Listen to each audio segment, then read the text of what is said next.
అందరూ ఏమిటి ఆవింత అల్లరి చేస్తోందని చెప్పి తీసుకుపోబోయారు. రమణులు అన్నారు, ఎందుకు దాన్ని అలా లాగేస్తారో, అది నాకేదో చెప్పుకోవాలనుకుంటోంది, చెప్పుకోనివ్వండి అన్నారు. అంటే దగ్గరికి తీసుకొచ్చారు. అది మోరలెత్తి ఇలా ఇలా ఇలా ఇలా అంది. దానికి ఇల్లు కట్టారట కదా, గృహప్రవేశం చేసుకుంటోందిట, అది గోశాలలో కెడుతోందిట, నన్ను ముందు అడుగు పెట్టమంటోంది, నన్ను రమ్మంటోంది అన్నారు. అది రమణులు పైన వేసుకున్నటువంటి ఉత్తరీయాన్ని నోటితో లాగి ఆయన ముందు నడిచి వెడితే అప్పుడు తను సంతోషంగా గోశాల ప్రవేశం చేసింది ఆ లక్ష్మి. ఎంత చిత్రమో తెలుసా అండి. ఎంతమంది జనం ఉండనివ్వండి, ఆ ఆవు మాత్రం రోజు భగవన్ కూర్చున్న చోటుకొచ్చి ఆయన చుట్టూ ప్రదక్షిణం చేసి, అమ్మా లక్ష్మి వచ్చావా అని అడిగేవార్త. చుట్టూ తిరిగి ఆయనకు నమస్కారం చేసుకుని వెళ్ళిపోతుండేది ఆవు. ఒకసారి స్కందాశ్రమంలో మొక్కలు పెడుతున్నారు, విత్తనాలు నాటుతూ. ఆ రమణ మహర్షితో ఒక విత్తనం వేయిద్దామని చెప్పి చాలా చక్కగా కుదురు కట్టి ఆయన చేతికి కొన్ని విత్తనాలు ఇచ్చి, మీరు కూడా వెయ్యండి అన్నారు. అంటే రమణులు అన్నారు, నేను నా చేత్తో ముట్టుకున్న విత్తనాలు మొలకెత్తవు అన్నారు. అదేమిటి అలా అంటారు, ఎందుకు మొలకెత్తవు, వెయ్యండి అని చెప్పి ఆ విత్తనాలు వేయించి నీళ్లు పెట్టారు. ఆయన వేసినవి అని బాగా గుర్తెట్టుకున్నారు. ఒక్క మొక్క అందులోంచి రాలేదు. నేను మీకు ఒక విషయాన్ని నివేదన చేస్తాను. రమణుల గురించి వినేటప్పుడు కేవలం దాన్ని ఒక కథాంశంగా వినేటటువంటి ప్రయత్నాన్ని చెయ్యకండి. మహాపురుషుల యొక్క జీవితాలు చదువుతున్నప్పుడు, మహాపురుషుల యొక్క జీవితాలకి సంబంధించినటువంటి ఘట్టములను వినేటప్పుడు మీరు ఒక కొత్త కోణంలో దాన్ని వినవలసి ఉంటుంది. రమణులు మహాజ్ఞాని. మీరు వారి గురించి ఇప్పుడు నేను చెప్తుండగా వారి జీవితం గురించి విందురుగాని. రమణుల జీవితంలా కోట్ల మంది జీవితాల్లో ఒక్కరి జీవితం కూడా ఉండదు. ఆయనకి 17వ ఏట ఎటువంటి భావన కలిగిందో అటువంటి భావనతో వారి శరీరమును విడిచిపెట్టేంత వరకు ఉన్నారు. ఒక జ్ఞాని గురించి విని మీరు పరవశం పొందాలి. జ్ఞాని చేసినటువంటి బోధని మీరు పట్టించుకోవాలి తప్ప, రమణ మహర్షి గురించి మీరు విని, రమణ మహర్షి గురించి చదువుకుని మీరు రమణ మహర్షిలా ఉందామని అనుకుంటే బాగా జ్ఞాపకం పెట్టుకోండి, జీవితం పాడైపోతుంది. అలా చేయరాదు. నేను ఎందుకు ఈ మాట ముందు చెప్తున్నానంటే, చాలామంది జీవితాలు ఇలాగే అయోమయం చేసుకుంటారు. మహాపురుషులను మీరు అనుకరించరాదు. మీరు మహాపురుషులు అయిపోయిన తర్వాత మీ నడువుడి ఒకలా ఉంటుంది, మీ ప్రయత్నం అక్కర్లేదు. మీ అంతటా మీరు మహాపురుషులు అయ్యేంత వరకు మీరు మహాపురుషులను అనుకరించరాదు. 2, అజ్ఞానులను కూడా అనుకరించరాదు. ఈ 2 ఎప్పుడూ జీవితంలో బాగా జ్ఞాపకం పెట్టుకోండి. మహాపురుషుడి యొక్క జీవితాన్ని ఎందుకు మీరు చదవాలి అంటే, అది చదవడం చేత ఈశ్వరుడి యొక్క అనుగ్రహం కలుగుతుంది.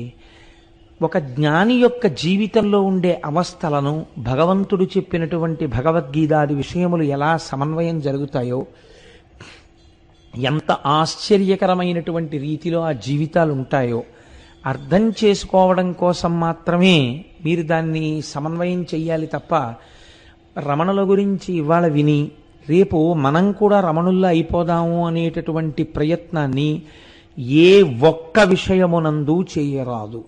అలా చేస్తే నేను మళ్ళీ హెచ్చరిక చేస్తున్నాను, జీవితాలు అయోమయావస్థకి గురి అవుతాయి. అటువంటి పని ఎప్పుడూ చేయరాదు. మరి దేన్ని స్వీకరించవలే అంటే, కేవలముగా వారి ఉపదేశాన్ని మీరు స్వీకరించాలి. ఆ జీవితములో ప్రతిపాదింపబడినటువంటి సత్యాన్ని మీరు స్వీకరించాలి. వారి జీవితంలో ఆ దశలను గమనిస్తున్నప్పుడు ఒక జ్ఞాని ఎంత గొప్పగా ఉంటాడు అన్నదాన్ని మీరు గమనించాలి తప్ప, మీరు ఇమిటేట్ చేసే ప్రయత్నం చేశారనుకోండి, చాలా లేనిపోని ఇబ్బందులు వస్తాయి. అది మాత్రం బాగా దృష్టిలో పెట్టుకోండి. ఎందుకంటే నేను ఈ మాట ఇంత బాగా నొక్కి చెప్పవలసిన అవసరం ఎందుకు ఏర్పడుతోందంటే, సమాజంలో ఒక అయోమయ అవస్థ నెలకొని ఉంది. ఇప్పుడు గభాలన ఎవరో పెద్దల గురించి చదవడం, ఎక్స్టెంపోర్ అంటారు చూసారా ఇంగ్లీష్లో, చాలా ఆవేశపూరితంగా మనం కూడా అలా ఉండవచ్చు అనేటటువంటి ఒక నిర్ణయానికి వచ్చేయడం కొంచెం ఎక్కువగా కనపడుతుంది ఆ పోకడ. అలా ఉండకూడదు. మీరు దేన్నైనా అధ్యయనం చేసినప్పుడు, దేన్నైనా విన్నప్పుడు మీరు చాలా ప్రశాంత చిత్తులై ఇందులో మనం స్వీకరించవలసిన అంశమేమి అన్నది మీరు స్థాయిని బట్టి మీరు నిర్ణయించుకోవాలి. అంతేకాని మీ స్థాయిని మీరు గుర్తిరగకుండా ఉపాసకుడు లేనిపోని పరుగులు పెట్టరాదు. అలా పరుగులు పెడితే ఏమవుతుందంటే ఇబ్బందులు వస్తాయి. కాబట్టి మీరు దాన్ని బాగా దృష్టిలో పెట్టుకుని ఈ విషయాన్ని వినండి. రెండు, నేను ఒక్క విషయం చెప్తే మీకు బాగా అర్థం చేసుకుంటారు. నేను మీకు ఈ ప్రవచనాలు చేస్తున్నాను.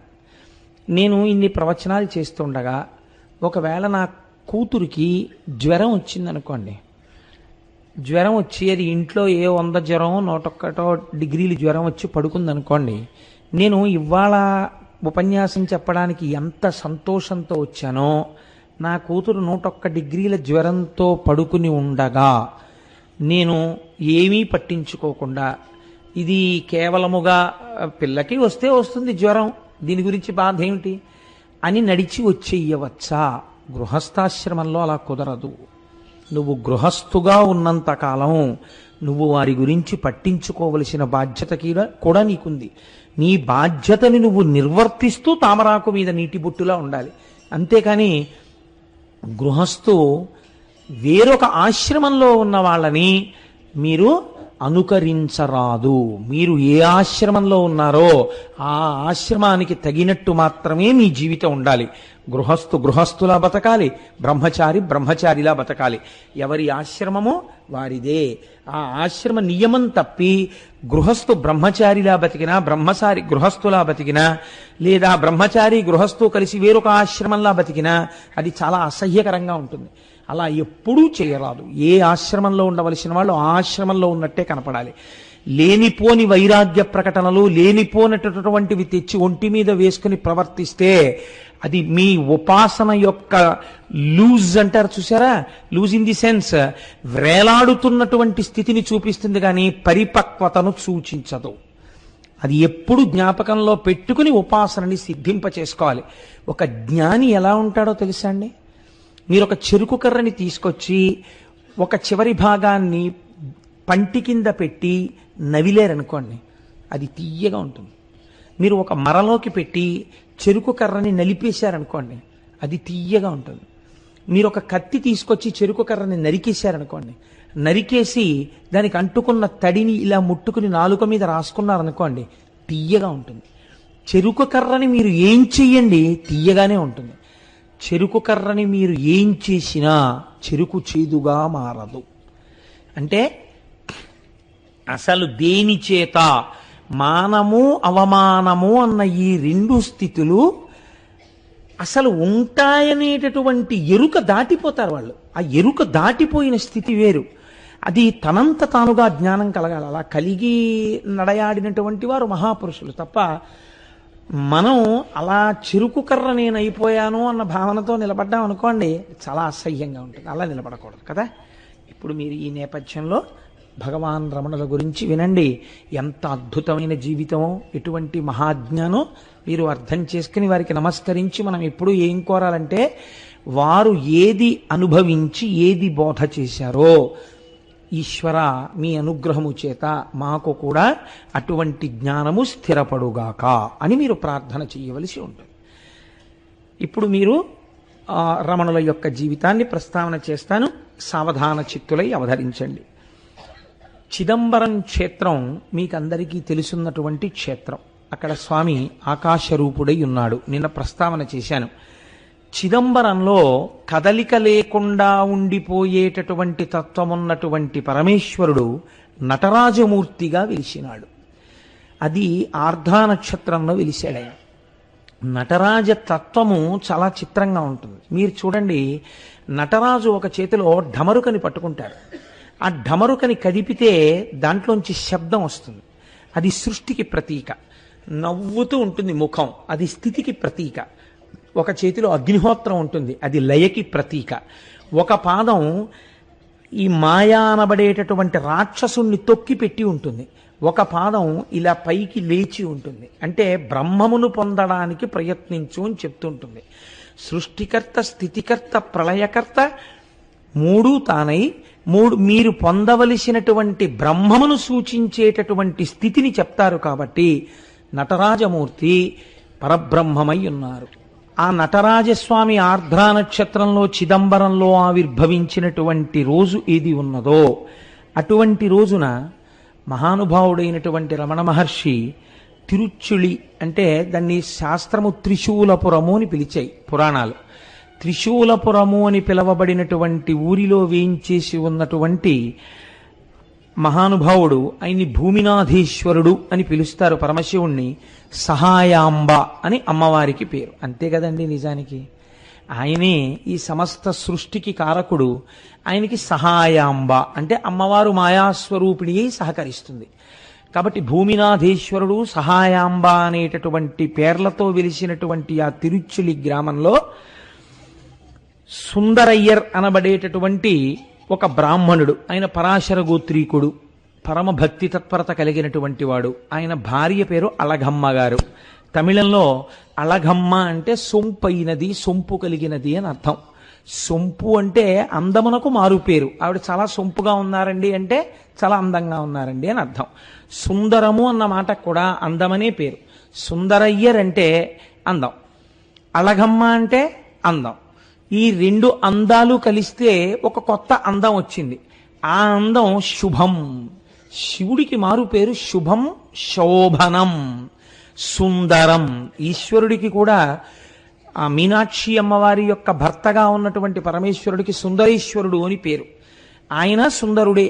కాబట్టి సుందర్ అయ్యర్కి అళగమ్మ గారికి జన్మించినటువంటి సంతానమే 3వ సంతానము భగవాన్ రమణ మహర్షి. వారు జన్మించినప్పుడు యథార్థానికి పురుడు పోసినటువంటి ఆవిడ బాధపడిందిట. ఎందుకు బాధపడింది అంటే, ఆడపిల్ల పుడుతుందనుకున్నాను, వరసైనటువంటి వాడు ఒకడు మేనబావ అయ్యేవాడు ఉన్నాడు, ఆడపిల్ల పుట్టలేదు, మగపిల్లాడు పుట్టాడు. మొట్టమొదట పుట్టినటువంటి ఆడపిల్లేమో శరీరాన్ని వదిలిపెట్టేసింది, ఆడపిల్ల కాలేదే అని బాధపడిందిట. ఆవిడికి కళ్ళు లేవు, అంధురాలు ఆవిడ. పురిట్లో సాయం చేశారు బంధువు. ఆ పక్కన పురుడు పోస్తున్నటువంటి పూటకోళ్ళ, ఆ పురుడు పోసేటటువంటి మంత్రసాని అందిట, పుట్టిన పిల్లాడు ఎంత అందంగా ఉన్నాడో తెలుసా, బంగారు రంగులో మిరిసిపోతున్నాడు, నొక్కుల జుత్తు, పట్టు కూర్పులా ఎంత జుత్తుందో తెలుసా. ఈ పిల్లాన్ని కానీ నువ్వు చూడగలిగి ఉండి ఉంటే ఆడపిల్ల పుట్టలేదన్న మాట అని ఉండేదానివి కావు, అంత అందగాడు పుట్టాడు అందిట. ఆవిడ ఆ వృద్ధురాలు, సరే అంత అందగాడు పుట్టాడు, మగ పిల్లవాడు పుట్టాడు అని ఆ సమయంలో సంతోషించింది. ఈ పిల్లవాడే, ఈ 3వ కాన్పులో జన్మించినటువంటి పిల్లవాడే రమణ మహర్షి. ఆ తర్వాత ఒక కుమారుడు కలిగాడు, ఆయన పేరు నాగసుందరుడు. ఆఖరణ పుట్టినటువంటి అమ్మాయి పేరు అలమేలు. వారికి కులదైవం వెంకటేశ్వరుడు.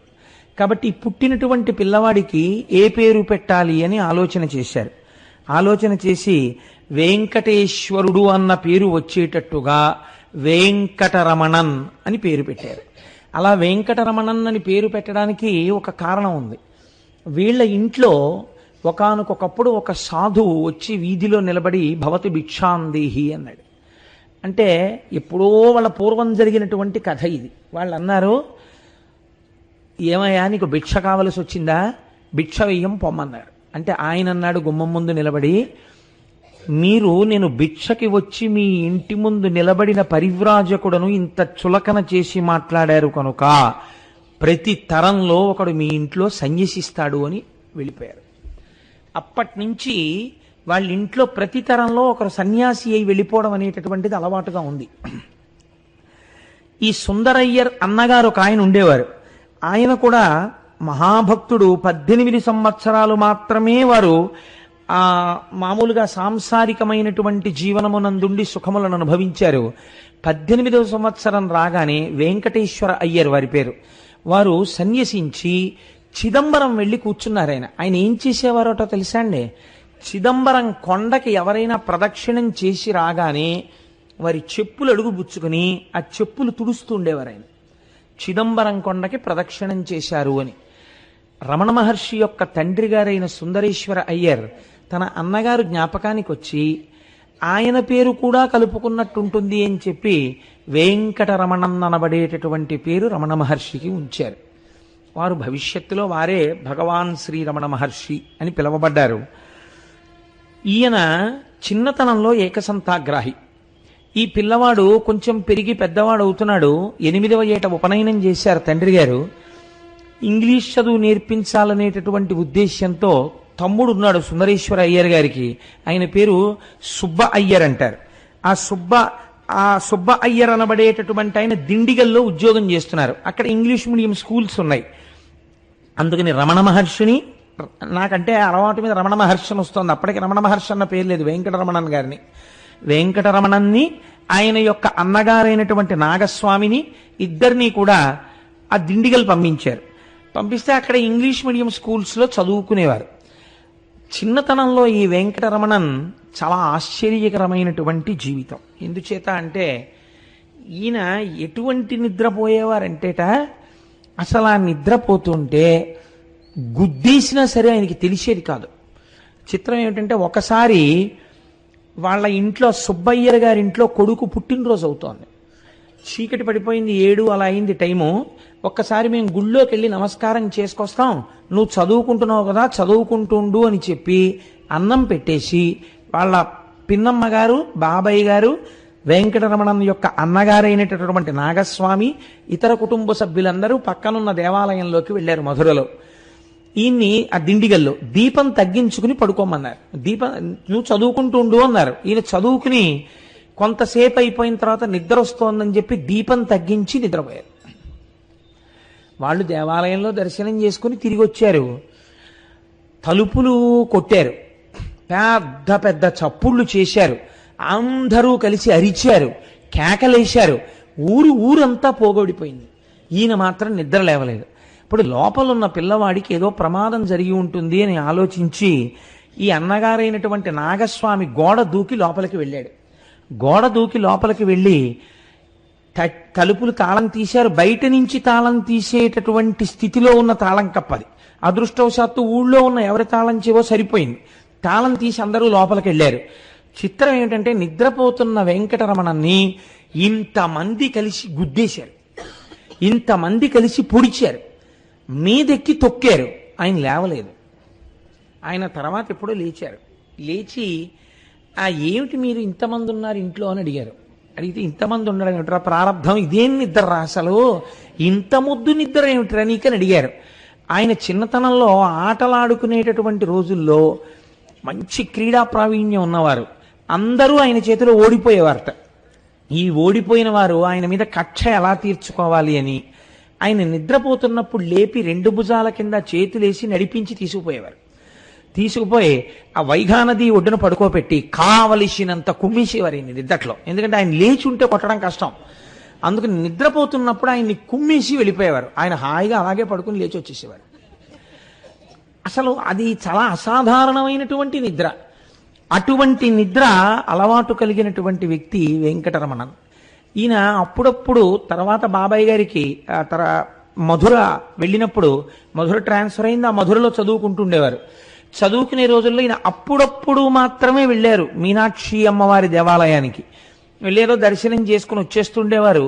ఆయనకి మధుర వెళ్ళినటువంటి రోజులలో ఉన్న అలవాటు ఏమిటంటే రాత్రి 10 అవగానే ఇంట్లో అందరూ నిద్రపోతుండగా ఓ తలగడా పెట్టి దాని మీద దుప్పటి వేసేసి అందరూ నిద్రపోయారన్న తర్వాత గోడ దూకి బయటికి వెళ్ళిపోయి ఈయన వెళ్ళిపోతూ ఇంకో పిల్లాడున్న ఇంటి గోడ మీద ఓ రాయి పెట్టేవారు.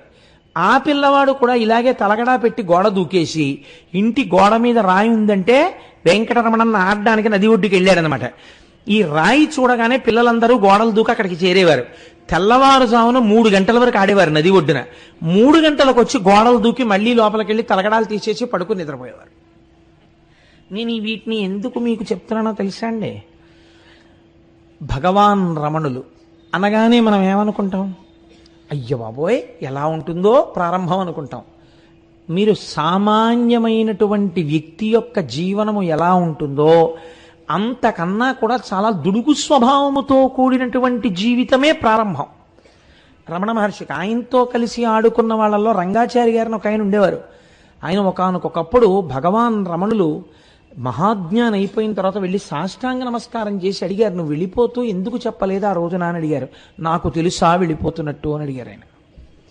కాబట్టి ఇటువంటి స్థితిలో ఆయన ఆటలు పాటలు ఇవి సాగుతూ ఉండేవి. చాలా చిత్రమైన విషయం ఏం జరిగిందంటే భగవంతుడి యొక్క అనుగ్రహం కాలంలో ఎక్కడో వస్తుంది. ఇప్పటి వరకు వారు చదువుకున్నది ఏమైనా ఉందా? ఓ ప్రస్థానత్రయమో గురువు దగ్గరికి వెళ్ళి భాష్యాలు చెప్పుకోవడమో లేకపోతే పౌరాణిక సాహిత్యం చదవడమో ఏమైనా ఉందా అంటే ఆయనకేం తెలియదు, ఆయన ఏం చదవలేదు, ఆయనే చెప్పారు. ఒకానొక రోజున మాత్రం ఒక చిత్రమైనటువంటి విషయం జరిగింది.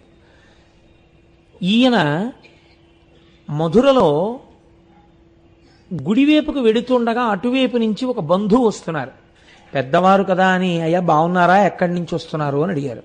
నేను అరుణాచలం నుంచి వస్తున్నాను అని ఆయన అన్నారు. అరుణాచలం నుంచి వస్తున్నాను అన్న మాట వినపడగానే ఈయన ఆగిపోయి, అరుణాచలమా, దీనితో నాకేదో సంబంధం ఉంది అని అనిపించింది ఆయనకి. అరుణాచలం ఎక్కడుంది అని అడిగారు. అరుణాచలం తెలియదా, తిరువణ్ణామలై అంటారు కదా అని ఆయన వెళ్ళిపోయారు. అప్పటి నుంచి వెంకటరమణం యందు చిన్న మార్పు రావడం ప్రారంభమైంది. ఈశ్వరుడి పట్ల భక్తి పెరగడం ప్రారంభమైంది. ఇంతలో వాళ్ళ తండ్రి గారు శరీరం వదిలిపెట్టేశారు. వాళ్ళ నాన్నగారు శరీరం వదిలిపెట్టేటప్పటికీ వెంకటరమణం యొక్క అన్నగారైనటువంటి నాగస్వామి గారికి 14 ఏళ్ళు, వెంకటరమణన్కి 12 ఏళ్ళు, నాగసుందరం అనబడేటటువంటి తమ్ముడికి 6 ఏళ్ళు, అలమేలు అనబడేటటువంటి ఆడపిల్ల అసలు పారాడుతున్నటువంటి పసిపిల్ల. ఈ నలుగురు ఉండిపోయారు. తండ్రి గారు వెళ్ళిపోయారు. ఆయన కొలువులో 2 రూపాయలకు ఉద్యోగం చేసేవారట నెలకి. కానీ ఆయన మాటకారితనం, మంచితనం, నేర్పరితనంతో ఏమీ చదువుకోకుండా ఆ రోజుల్లో ఇచ్చేవారట. నైపుణ్యాన్ని బట్టి లాయర్ పట్టా పుచ్చుకుని ఆయన కోర్టుల్లో కేసులు వాదించి మహాైశ్వర్యవంతుడై చాలా డబ్బు సంపాదించి తిరుచెలిలో ఈశాన్యం వైపు ఒక స్థలం కొని ఊరికి శ్మశానంగా బహూకరించారు. బహూకరించిన తరువాత బహుశಃ ఆయనే మొట్టమొదటి శవం అక్కడ. ఎంత చిత్రమో చూడండి. వారు శరీరాన్ని వదిలిపెట్టారు. వదిలిపెడితే పాపం తమ్ముళ్ళు అన్నలు ఆ రోజుల్లో చాలా మంచివాళ్ళు ఉండేవారులా ఉంది. ఈ సుబ్బయ్యర్ గారేమో 2 పిల్లల్ని తనతో చదివించడానికి తీసుకెళ్ళిపోయారు. 2వ తమ్ముడు ఈయన యొక్క భార్యని, ఆ ఆడపిల్లని, వాళ్ళిద్దరి సంక్షేమాన్ని ఆయన చూస్తున్నారు. ఈ అరుణాచలము అన్న మాట వినపడగానే ఈయనలో చిన్న మార్పు ప్రారంభమైంది. ఒక రోజున బాబయ్య గారు సుబ్బయ్యర్ చదువుకోవడం కోసమని పెరియ పురాణం అడిగి తెచ్చుకున్నారు ఎవరినో. పెరియ పురాణం అంటే శివభక్తుల యొక్క చరిత్రలో 63 మంది నాయనార్ల చరిత్ర ఉంటుంది. ఆ పెరియ పురాణాన్ని సుబ్బయ్యర్ తెచ్చుకుంటే ఇంట్లో పుస్తకం ఉంది కదా అని వెంకటరమణం చదవడం మొదలెట్టారు. ఒక్కొక్క భక్తుడి కథ చదువుతూ ఉంటే ఆయన కన్నుల వెంట ఆనంద ప్రవాహములు కారడం మొదలెట్టాయి. ఒక మార్పు వచ్చేసింది. వచ్చేసి ఆయన మధురలో ఉన్నటువంటి మీనాక్షి అమ్మవారి గుడికి వెళ్ళి కొన్ని గంటల పాటు నాయనార్ల విగ్రహం ముందు, అమ్మవారి గుడి ముందు ధ్యానంలో కూర్చుని ఉండిపోయేవారు. మెల్లమెల్లగా ఇంటికి వచ్చేస్తూ ఉండేవారు. పిల్లాళ్ళలో ఏదో మార్పు వస్తోంది అని గమనించారు. రోజు పిన్నికి కూరలు తరిగి పెడుతుండేవారు, నీళ్లు తోడి పెడుతుండేవారు, బోల్డ్ అంత పని చేస్తుండేవారు. ఒకానొక రోజున ఒక ఆశ్చర్యకరమైన సంఘటన జరిగింది. ఈలోగా వెంకటరమణన్ పెద్దవారు అవుతున్నారు. ఆయన అన్నగారైనటువంటి నాగస్వామి గారికి వివాహమైంది. వాళ్ళ అత్తవారి ఇల్లు కూడా మధురయే. అందుకని అన్నగారు వదిన గారి దగ్గరికి ఈయన వెళ్ళారు వెంకటరమణన్. వెడితే ఒకానొక రోజున అందరూ బయటికి వెళ్ళారు, వెంకటరమణన్ ఒక్కరు ఇంట్లో ఉన్నారు. అప్పుడు 17వ సంవత్సరం ఆయనకి. ఇదే ఆయన జీవితాన్ని మార్చేసింది ఈ సంఘటన. కొన్ని సంవత్సరముల పాటు గురు శుశ్రూష చేసి కూడా స్థిరీకరింపబడినటువంటి జ్ఞానం ఎన్ని జన్మల తపస్సు యొక్క ఫలితమో, ఎన్ని జన్మలలో చేసినటువంటి ఆరాధనా ఫలితమో అకస్మాత్తుగా ఈశ్వరుని చేత కృప చేయబడింది. ఆయన మేడ మీద గదిలో ఉన్నారు వెంకటరమణన్. కూర్చున్నారు మామూలుగా. కూర్చునుండగా ఆయనకి ఇంకా ఊపిరి మంద్రం అయిపోయినట్టు, గుండెలు నీరసపడిపోయి కొట్టుకోవడం ఆగిపోతున్నట్టు, శరీరం అంతా శోషించిపోయి ఒంటికి చెమటలు పట్టేస్తున్నట్టు, ఇంకా కొద్ది క్షణాల్లో తాను మృత్యువుని పొందబోతున్నట్టు అనిపించింది. ఉత్తర క్షణంలో ఆయనకు వచ్చిన రెండో ఆలోచన ఏమిటంటే, సరే ఇప్పుడు నేను కిందకెళ్ళి ఎవరినో పిలిచినా ఈ శరీరమునకు మృత్యువే వస్తే ఆగదు. కాబట్టి ఎవరినో పిలవడం కన్నా అసలు మృత్యు అనగానేమీ తెలుసుకుంటాను అనుకుని శరీరం మృత్యువుని పొందడానికి వీలుగా నేల మీద పడుకున్నారు. పడుకుని శరీరంలో మృత్యు వస్తున్నప్పుడు ఏం జరుగుతోంది అన్నదాన్ని సాక్షిగా చూస్తున్నారు. అంటే నేను మృత్యుపాలైపోతున్నానని మనం శరీరాన్ని చూసి బెంగెట్టుకుంటాం. ఆయన మృత్యుపాలవుతున్నటువంటి శరీరాన్ని నేను అన్న అహంస్ఫురణతో సాక్షిగా చూడడం మొదలెట్టారు. మొట్టమొదట జరిగింది ఏమిటంటే పాదాల దగ్గర నుంచి కాళ్ళన్నీ బిగిసిపోవడం మొదలెట్టాయి. బిగిసిపోయి పెదవులు బాగా ఇలా నొక్కుకుపోయి కన్నులు అలా మూతలు పడిపోయి శ్వాస ఆగిపోయి ఒళ్ళంతా బిగదీసుకుంటున్నట్టుగా అయిపోయి శరీరం అంతా పనిచేయడం మానేసి ఒక కొయ్యి అయిపోయి పడిపోయింది. నేను మిమ్మల్ని చూస్తున్నట్టు మీరు నన్ను చూస్తున్నట్టు మృత్యువుని చూస్తాననుకున్నటువంటి రమణ మహర్షికి సాక్షిగా తానుండగా పడిపోయినటువంటి శరీరాన్ని వారు దర్శనం చేశారు. ఓహో, ఇప్పుడు మృత్యువు శరీరమునకున్నది, ఇది పడిపోయింది, ఇది కొయ్యబారిపోయింది. ఇప్పుడు 10 మంది ఇంట్లోకి వస్తారు. వెంకటరమణన్ మరణించాడు అంటారు అని ఈ శరీరాన్ని శ్మశానానికి తీసుకెడతారు. దీన్ని కాల్చేస్తారు, బూడిద చేస్తారు. కానీ ఏది సాక్షిగా చూస్తోందో అది కాలదు, అది తడవదు, అది ముక్కలు చేయబడదు, అది ఆత్మ, అది సాక్షి. దీనికి మృత్యువు లేదు. కాబట్టి యథార్థ స్వరూపము నేను ఆత్మ, ఇది నా చేత ధరింపబడిన దేహము, కాబట్టి ఇది నేను కాదు. ఆయనకి స్పష్టంగా అర్థమైంది. నేను మీకు చెప్పగలిగానో లేదో కానీ ఉత్తర క్షణం ఆ శరీరంలో కదలిక వచ్చింది. ఆయన మళ్ళీ లేచి కూర్చున్నారు. కానీ శరీరం నుంచి విడిపోయినప్పుడు ఏ సుఖాన్ని పొందారో, సాక్షిగా ఉన్నప్పుడు ఏ ఆనందాన్ని పొందారో ఆ ఆనందం కోసమని వెంపర్లాట మొదలైంది. ఇప్పుడు తాను ధ్యానం చెయ్యాలన్న తాపత్రయం ఎక్కువైపోయింది. తను వెంకటరమణన్ కూరలు తరుగు అంటే కూరలు తరిగినా, నీళ్లు తోడినా, నేను వెంకటరమణన్ అనుకుని శరీరం వంక చూసుకున్నా ఒంట్లో మంటలు పుట్టినట్టు అనిపించేది. కాబట్టి ఎప్పటికప్పుడు అవకాశం దొరికితే యంత్రం తిరిగినట్టుగా తిరుగుతుండేవారు, ఏమీ మాట్లాడేవారు కాదు. అవకాశం దొరికితే కూర్చుండిపోయి అంతర్ముఖులైపోయి తాను సాక్షిగా ఉంటూ అన్నీ చూస్తుండేవారు. ఇది అలవాటు పడిపోయింది. ఇది అలవాటు పడిపోతే ఒకరోజు మెల్లిమెల్లిగా ఈయన మీద దాడి ప్రారంభమైంది. చదువు మానేశాడు, సంధ్య మానేశాడు, ఓ పుస్తకం ముట్టుకోవడం మానేశాడు. పూర్వంలా ఉత్సాహం లేదు, ఆటలు లేవు, పాటలు లేవు, ఏమీ లేదు. ఎప్పుడు ఏమిటో ఇలా కూర్చుంటాడు. ఎలా ఉండవలసిన వాళ్ళు అలా ఉండాలి, అంటే పిల్లాడంటే చదువుకోవాలి, అంతేగాని ఈ అంతర్ముఖుడైపోయినట్టుగా కూర్చోవడం ఏమిటి అని ఇంట్లో వాళ్ళందరూ దూషిస్తూ ఉండేవారు. ఇలాంటి వాళ్ళకి ఇళ్ళెందుకు, వాకిళ్ళెందుకు, ఎక్కడికో పోయి ముక్కు మూసుకుని తపస్సు చేసుకోవాలి, అరణ్యాలకు పోవాలి అంటుండేవారు. ఆయన అన్నీ సహిస్తూ ఉండేవారు, ధ్యానం చేస్తుండేవారు. ఒక రోజున అన్నగారు మేడ మీద తిరుగుతున్నారు. ఈయన ఒక పుస్తకాన్ని తీసుకుని ఎదురుగుండా కూర్చుని చదువుదామని పుస్తకం విప్పి ఇలా చూశారు. అక్షరాలు కనపడుతున్నాయి కానీ శరీరంలో మంటలు వస్తున్నాయి. ఆయన వెంటనే పద్మాసనం వేసుకుని ధ్యానం చేసుకోవడం మొదలెట్టారు. ఇది అన్నగారు గమనించారు. నేను ఇతపూర్వమే నీకు చెప్పి ఉన్నాను, ఇంత చెప్పినా కూడా నీలో ఏ మార్పు కనపట్లేదు, ఇలా చేసేవాడికి ఇల్లెందుకు అని అడిగారు. అంతే, అంతకుముందు అనలేదా అండి? ఒక మార్పుకి ఏది కారణమవుతుందో మీరు చెప్పలేరు. ఇలా చేసేవాడికి ఇల్లెందుకు, ఈ మాట వినపడగానే ఆయన అనుకున్నారు, నిజమే, నేను ఇమడలేను, వాళ్ళకి సుఖం లేదు, నేను కోరుకుంటున్నది ఏది కోరుకుంటున్నానో దాన్ని నా తండ్రి అయిన అరుణాచలేశ్వరుడి సన్నిధానంలో పొందాలి నేను, కాబట్టి నేను నా తండ్రి దగ్గరికి వెళ్ళిపోతాను అనుకున్నారు. అంతే, పుస్తకం మూసి లేచి నిలబడ్డారు. లేచి నిలబడితే అన్నగారు అన్నారు, ఎక్కడికి వెడుతున్నావు అన్నారు. ఇప్పుడు 12 అయింది, మాకు ఇవాళ విద్యుత్ శక్తి మీద ఒక స్పెషల్ క్లాస్ ఉంది స్కూల్లో, దానికి వెడుతున్నాను అన్నారు. అంటే అబద్ధమే చెప్పారు ఆయన చెప్పారు, ఆయనే స్వయంగా చెప్పుకున్నారు. అంటే అన్నగారు అన్నారు, కింద పెట్టెలో 5 రూపాయలు ఉన్నాయి, నువ్వు ఆ 5 రూపాయలు తీసుకుని మీ పిన్ని మీ వదిన అన్నం పెడుతుంది తినేసి నా కాలేజీ ఫీజు నీ స్కూల్కి దగ్గర కాబట్టి ఆ 5 రూపాయలు ఫీజు కట్టేయి అన్నారు. ఓహో, ఈశ్వరుడు నేను తిరువన్నామలై చేరడానికి కావలసిన డబ్బుని కూడా ఏర్పాటు చేశాడు అనుకున్నారు. అనుకుని కిందకి దిగారు, వదిన గారు అన్నం పెట్టారు, కడుపు నిండా అన్నం తినేశారు. అదే రమణులు ఇంట చేసిన ఆఖరి భోజనం. ఇంట్లో వాళ్ళకి తెలియదు అదే ఆఖరి భోజనం అని. పెట్టె దగ్గరికి వెళ్ళారు, 5 రూపాయలు తీసుకున్నారు, ఒక కాగితం తీసి ఉత్తరం రాశారు. ఇది మీరు జాగ్రత్తగా గమనించండి, ఎంత మార్పు వచ్చిందో 17వ ఏట. ఇది ఇంకా శరీరం పడిపోయే వరకు ఇంతే. ఇది తన తండ్రిని వెతుకుకొనుటకు బయలుదేరుచున్నది.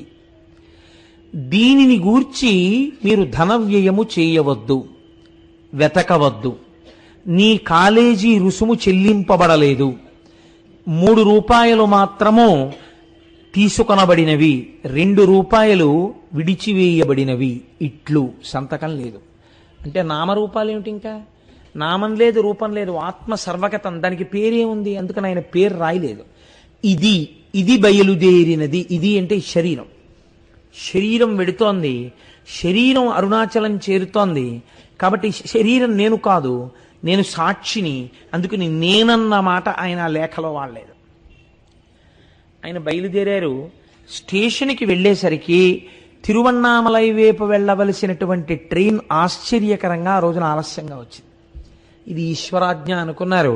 ఆయనకి తెలియదు అప్పుడు కాట్పాడి తిరువన్నామలై లైన్ ఓపెన్ అయిందని. తెలియక అక్కడి నుంచి తిండివనం వెళ్ళడం కోసమని టికెట్ కొనుక్కున్నారు. టికెట్ కొనుక్కుని ట్రైన్ ఎక్కి కూర్చుని ధ్యానం చేస్తూ కూర్చున్నారు. ఈశ్వరుడు అడుగడుగున ఆయన్ని వెళ్ళవలసిన మార్గం చూపించేశాడు. ఒక మౌల్వి ఆ పెట్టెలో ఎదురుగుండా కూర్చుని అందరికీ భగవత్ కథలు చెప్తున్నాడు. ఆయన అన్నాడు, చిన్న స్వామి ఇందాకడి నుంచి చూస్తున్నాను ధ్యానంలో ఉన్నారు, మీరు ఎక్కడికి బయలుదేరినట్టు అన్నాడు. తిరువన్నామలై అన్నారు ఆయన. మరి ఈ ట్రైన్ ఎక్కి ఎక్కడికి ఎడతారు అన్నారు. తిండివనం దిగుతాను అన్నారు. తిండివనం దిగి వెళ్ళవలసిన అవసరం లేదు, విల్లిపురం దిగిపోతే విల్లిపురం నుంచి కాట్పాడికి ఇప్పుడు కొత్త ట్రైన్ లైన్ ఓపెన్ అయింది, అందులో మీరు తిరువన్నామలైకి వెళ్ళవచ్చు. కాబట్టి తిండివనం దిగిపోండి, నేను కూడా తిరువన్నామలై ముందు స్టేషన్కి వెడతాను అన్నారు. 2 బేరికాయలు కొనుక్కున్నారట ఆయన, ఒక అర్ధనాయో ఎంతో పెట్టి. అందులో ఒక కాయ సగం తిన్నారు, ఆకలి తీరిపోయినట్టు అనిపించింది. ఒక వ్యాఖ్యానంలో అయితే రాశారు, 3 పూటలా అన్నం తిని చిరుతిళ్ళు తినే వ్యక్తికి ఆ ధ్యానంలోకి వెళ్ళిపోయిన తర్వాత కేవలముగా ఒక బేరికాయలో సగం తింటే ఆకలి తీరిపోయి ఆయన విల్లిపురంలో దిగిపోయారు. మరునాడు తెల్లవారుజామున తప్ప ట్రైన్ లేదు. ధ్యానమగ్నుడై కూర్చున్నారు. తెల్లవారింది, రైలు వచ్చింది. ఆ రైలు ఎక్కారు. రైల్లో పూర్తిగా టికెట్ కొనుక్కోవడానికి కావలసినంత డబ్బు లేదు, 3 రూపాయలే కదా ఆయన తెచ్చుకున్నారు. అందుకని మాంబలం పట్టు అనబడేటటువంటి స్టేషన్లో దిగిపోయి అక్కడి నుంచి తిరువన్నామలైకి నడిచి వెళ్ళిపోదామని చెప్పి కొన్ని కిలోమీటర్ల దూరం నడిచారు. నడిచి నల్లూరు అనబడేటటువంటి ఊరు చేరుకున్నారు. అక్కడే జ్ఞాన సంబంధర్కి కొండ మీద ఉన్నటువంటి పరమేశ్వరుడు జ్యోతి రూపంలో సాక్షాత్కరించాడు. ఆ గుళ్ళోకి వెళ్ళి చీకట్లో కూర్చుని ధ్యానం చేస్తున్నారు. వారికి అక్కడ జ్యోతి దర్శనమైంది. ఈలోగా అర్చకుడు వచ్చాడు, పూజ చేశాడు, ప్రసాదాలు నైవేద్యం పెట్టాడు. పెట్టిన తరువాత ఈయన నాకు ఆకలిగా ఉంది, కొద్దిగా ప్రసాదం పెడతారా అని అడిగాడు. చీకట్లో ఎక్కడో లోపల కూర్చున్నావు, బయటికి రా, నీకు పెట్టడానికి ఇక్కడ ప్రసాదాలు ఎవరు వండి సిద్ధం చేయలేదు అన్నాడు అర్చకుడు. ఆయన ఏమీ అనలేదు. పోనీ ఆకలేస్తోంది, తినడానికి ఏమైనా ఎక్కడైనా దొరుకుతుందా అని అడిగారు. అడిగితే ఇక్కడి నుంచి కీలూరు అనబడేటటువంటి ఊరు ఒక 2-3 కిలోమీటర్లు వెడతాం, అక్కడ మళ్ళీ దేవాలయంలో అర్చన జరుగుతుంది, అక్కడ ప్రసాదంలో మీకు ఏమైనా పెడతారేమో, పోనీ మాతో రండి అని వాద్యగాండ్రు బ్రాహ్మణుల వెనకాతలు వెళ్ళిపోతున్నారు.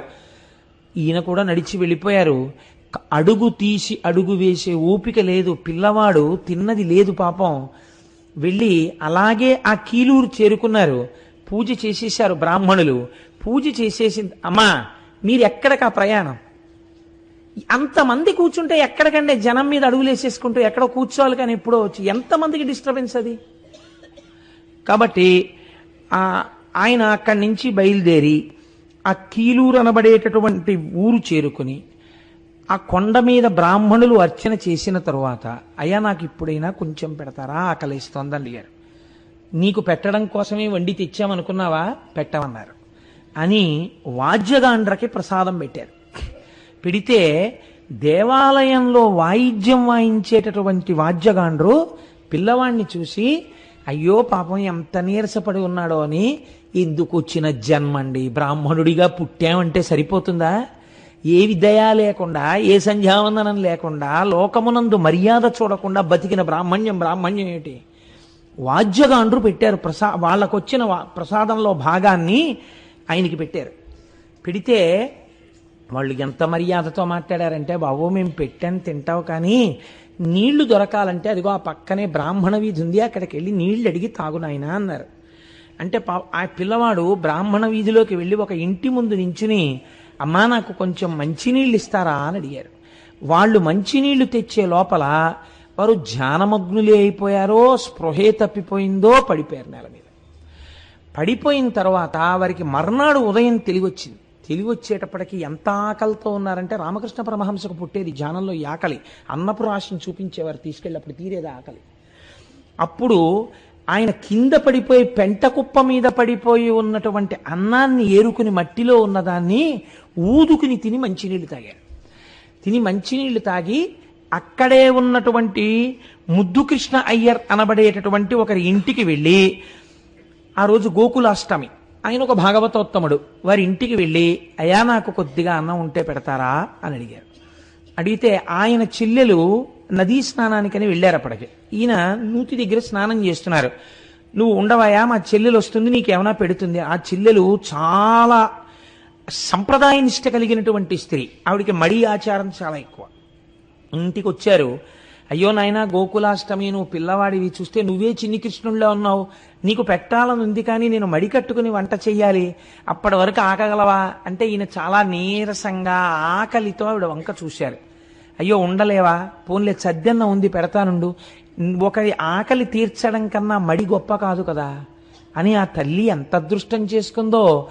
ఆవిడ పూర్వం అంటే మడిబట్టతో సద్దెన్నం ముట్టుకునేవారు కాదు, ఎవరి శౌచం వారిది, నేను దాన్ని తప్పు పట్టట్లేదు, మంచిదే, ఒక్కొక్కరు ఒక్కొక్క స్థితిలో ఉంటారు. ఆ సద్దెన్నం తీసుకొచ్చి పెడితే ఆయన సద్దెన్నం తిని బయలుదేరి 20 కిలోమీటర్ల దూరం తిరువణ్ణామలై చేరాలి. ఆ ముద్దుకృష్ణ భాగవతారిని, నా చెవులకు ఉన్నటువంటి ఈ జోళ్ళు, ఉపనయనంలో చెవులు కుట్టిస్తారు కదా, ఈ చెవులకు ఉన్నటువంటి జోళ్ళు మీ దగ్గర తాకట్టు పెట్టుకుని నాకు ఒక్క 5 రూపాయలు ఇవ్వగలరా అని అడిగారు. అడిగితే ఆయన చెవిపోగులు తీసి చూశాడు, మంచి బంగారం, మంచి కెంపులేసి ఉన్నాయి, 20 రూపాయలైనా ఇవ్వచ్చు అనుకున్నాడు. అనుకుని తప్పకుండా 5 రూపాయలు ఇస్తాను, కానీ నాయన మళ్ళీ నీ జోళ్లు నువ్వు విడిపించుకోవాలనుకున్నప్పుడు నువ్వు వచ్చి నువ్వు పట్టుకెళ్ళని చెప్పి తన అడ్రస్ రాసి 5 రూపాయలు ఇచ్చారు. చిత్రం ఏమిటంటే, ఆయన ఆ ఇంట్లోంచి బయటికి వెళ్ళగానే అడ్రస్ కాగితాన్ని చింపేసి బయట పారేశారు. ఆ లోపల ముద్దుకృష్ణ భాగవతార్ చెల్లి మాత్రం గబగబా వచ్చి, అయ్యో నాయనా మళ్ళీ అన్నం లేక ఏమి ఇబ్బంది పడతావో, ఇగో ఈ పిండి వంటలు పట్టుకెళ్ళు అని ఒక మూట కట్టి ఇచ్చింది. ఆయన 20 కిలోమీటర్ల దూరము నడిచి తిరువణ్ణామలై చేరుకున్నారు. తిరువణ్ణామలై ఆయన చేరేటప్పటికీ తెల్లవారుతోంది. ఆ రోజుల్లో తిరువణ్ణామలైలో అరుణాచలేశ్వరుడి దేవాలయానికి జీర్ణోద్ధరణ జరుగుతోంది. అందుకని 9 గంటలు అయితే తప్ప గుడి తెరిచేవారు కాదు. ఎందుకంటే అవన్నీ పెద్ద పెద్ద కర్రలు, ఇనపవి అన్ని కట్టి ఉండేవి. తెలియక చీకట్లో ఎవరు పెడితే దేన్ని కొట్టుకుంటారో, ఏ పడుతుందో ఇబ్బంది వస్తుందని చెప్పి తెరిచేవారు కాదు. చాలా ఆశ్చర్యకరంగా ఇంకా చీకట్లు విచ్చుకోకముందే ఈయన అరుణాచలేశ్వరుడి గుడి దగ్గరికి వెళ్ళేసరికి అంతరాలయం తలుపులు కూడా తెరిచి ఉన్నాయి, అర్చకులు కూడా లోపల లేరు. దుమ్ము పట్టేసినటువంటి ఒంటితో లోపలికి పోయిన కళ్ళతో ఉన్న ఈ పిల్లవాడు పరుగు పరుగున అంతరాలయంలోకి వెళ్ళిపోయి శివలింగాన్ని కౌగిలించుకొని ఒక్కటే మాట చెప్పారు, అప్పా మీరు పిలిచారు, నేను వచ్చాను. నాన్నగారండి మీరు పిలిచారు, ఈ కొడుకు వచ్చాడు, అంతే వారన్నది. ఈశ్వరుడు ఏమి కృప చెయ్యాలనుకున్నాడో ఆయన బయటికి వచ్చారు. వచ్చి అక్కడే ఉన్నటువంటి ఆ తటాకమునందు స్నానం చేశారు. ఒక్కసారి ఇలా తన ఒంటి మీదకి చూసుకున్నారు. తను వేసుకున్నటువంటి బట్టల్ని విప్పేసి చింపేసి ఒక్క బట్ట మాత్రం గోచీగా పెట్టుకున్నారు. ఆఖరికి మీద ఉన్న యజ్ఞోపవీతం కూడా పరిత్యజించారు. పరిత్యజించి ఆయన సమాధివిష్టులై కూర్చుందామనుకునే సమయంలో ఒక తిరువణ్ణామలైలో తలనీలాలు ఇచ్చేటటువంటి సంప్రదాయం ఒకటి ఉంది. కానీ తిరువణ్ణామలైలో తలనీలాలు ఇస్తే ఆ రోజుల్లో కొంచెం భూరికానుక పుచ్చుకునేవారట చొరకలు. ఒక ఆయన వచ్చి తలనీలాలు ఇస్తావా అని అడిగారు. ఆ ఈశ్వరుడు ఈ కట్టెకి వెంట్రుకలు కూడా ఎందుకు అనుకుంటున్నాడు అనుకున్నారు. అనుకుని ఇచ్చేస్తాం అన్నారు. అతను గబగబా చేయి పట్టుకుని తీసుకెళ్లి ఒక చొరకుడి ఇంట్లో కూర్చోబెట్టారు. దగ్గర మిగిలిపోయినటువంటి డబ్బులో కొంత డబ్బు అతనికి ఇచ్చారు. గుండు చేసేశారు. మళ్ళీ గుళ్ళోకి వచ్చారు. నీటి మధ్యలో నిలబెట్టి కదా గురువులు దీక్షిస్తారు. అందుకని ఈశ్వరుడు ఏమనుకున్నాడో బ్రహ్మాండమైన వర్షం పడి పూర్తిగా తడిచిపోయారు. ఆ మిగిలిపోయిన డబ్బులు, చేతిలో ఉన్నటువంటి పిండి వంటలు సరోవరంలోకి విసిరేశారు. విసిరేసి అరుణాచల దేవాలయంలో ఒక మూల కూర్చొని ఆయన ధ్యానమగ్నులైపోయారు. అంతే. ఇంకా అసలు అన్నం తిన్నానా, అన్నం తినలేదా, లేకపోతే బాహ్య ప్రపంచం ఏమిటి, ఏమీ లేదు. అంతర్ముఖులై అలా కూర్చుంటే ఆ జుత్తు పెరిగిపోయింది, గడ్డం పెరిగిపోతోంది, ఒళ్ళంతా మట్టి పట్టేసింది. ఇలా ఉండగా చాలామంది ఊళ్ళో ఉన్నటువంటి పిల్లలు, ఊళ్ళో ఉన్నటువంటి పెద్దలు ఈయన మీద కుండ పెంకులు విసిరేవారు, రాళ్లు విసిరేవారు. దానివల్ల ధ్యానంలోంచి బయటకు వచ్చేస్తుండేవారు. ఇలా కాదు అని చెప్పి ఆయన బయలుదేరి ఒకనాడు పాతాళలింగం అని చెప్పి ఒక లింగం, అక్కడ మీరు అరుణాచలం వెళ్ళిన వాళ్ళందరూ చూసి ఉంటారు, ఎప్పుడు తేమగా ఉండేదిట పూర్వకాలంలో. అంటే ఆయన భక్తురాలు ఒక ఆవిడ తర్వాత 1,00,000 రూపాయలు పెట్టి ఆలయాన్ని పునర్నిర్మాణం చేశారు. అది ఒక యోగి సమాధి, చీకటిగా ఉండేది. అందులో మనిషి ఉన్నాడో లేడో కూడా ఎవ్వరికీ తెలియదు. ఆ శివలింగం వెనకాతలకి వెళ్ళి కూర్చుని ధ్యానమగ్నులై ఉండిపోయారు. ఉండిపోతే ఆయన అలా కూర్చుని ఉండగా ఈ తొడల కింద మెల్లిగా చమాయింపు ఉందేమో పురుగులు, జిర్రులు అవి చేరి కరిచేస్తుండేవి. కరుస్తుంటే నెత్తురు కారిపోతుండేది. నెత్తురు కారిపోతుంటే మనుష్యుల నెత్తురు తాగి కొరికేటటువంటి లక్షణం ఉన్న పెద్ద పెద్ద చీమల తొడల కింద చేరి ఆ నెత్తురు చప్పరిస్తూ ఆయన తొడలు కొరికేస్తుండేవి. అలాగే అట్టలు కట్టేసి తొడలన్నీ కొరుక్కుపోయి ఏమీ తెలియకుండా సమాధిమగ్నులై ఉండేవారు. పెట్టుకున్నటువంటి గోచి కూడా శుభ్రంగా శిథిలం అయిపోయింది. ఒక ఆవిడ ఎందుకో ఒకానొక రోజున తొంగి చూసింది లోపలికి, ఉలిక్కి పడింది. తేజస్సుతో ఒక పిల్లవాడు తపస్సులో ఉన్నాడు. ఆవిడికి భయం వేసి కదపడానికి వెళ్ళి ఆయన దగ్గర బట్టలు పెట్టి ఇవి కట్టుకుంటారన్న ఉద్దేశ్యంతో ఒక తువ్వాలు, ఒక పంచ అవి పెట్టి ఆవిడ వెళ్ళిపోయింది. తన శరీరం గురించే తనకి ఎరుక లేనటువంటి వ్యక్తికి ఆవిడ పట్టుకొచ్చి పెట్టినటువంటి బట్ట ఎలా తెలుస్తుంది? ఆయన అలాగే సమాధిమగ్నులై ఉన్నారు. శేషాద్రి స్వామి కనిపెట్టారు.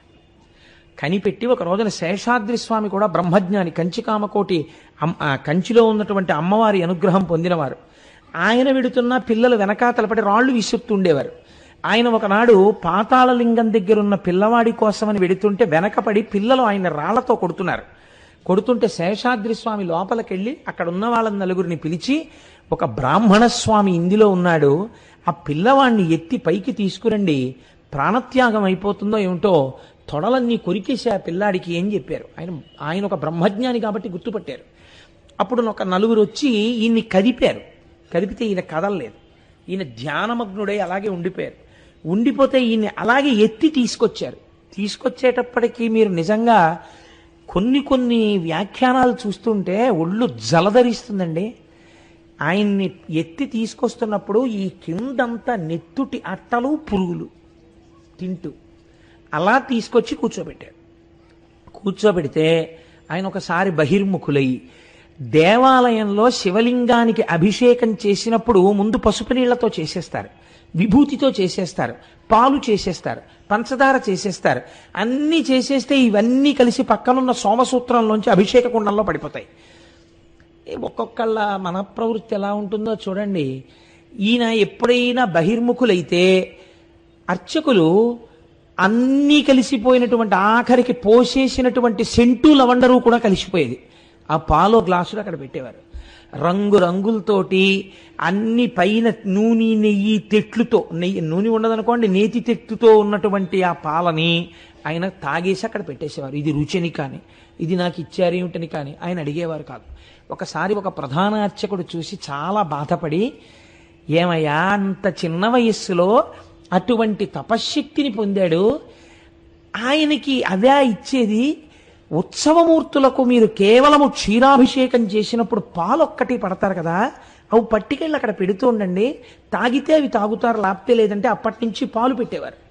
అలా మహానుభావుడు చాలా కాలం అక్కడ కూర్చుని తపస్సు చేస్తూ ఉంటే రాళ్లతో కొట్టారు, గోళ్లతో గోకారు. ఇంకా ఆశ్చర్యం ఏమిటో తెలుసా అండి, ఉమ్మి కూడా ఉమ్మారు ఆయన మీద. ఆయన తరువాతి కాలంలో ఇక్కడ కూర్చోవద్దు మీరు ఒక్కనాడు ఆయన ఎదురు తిరిగి ఏమిటి అఘాయిత్యం అని ఎవ్వరిని అనలేదు.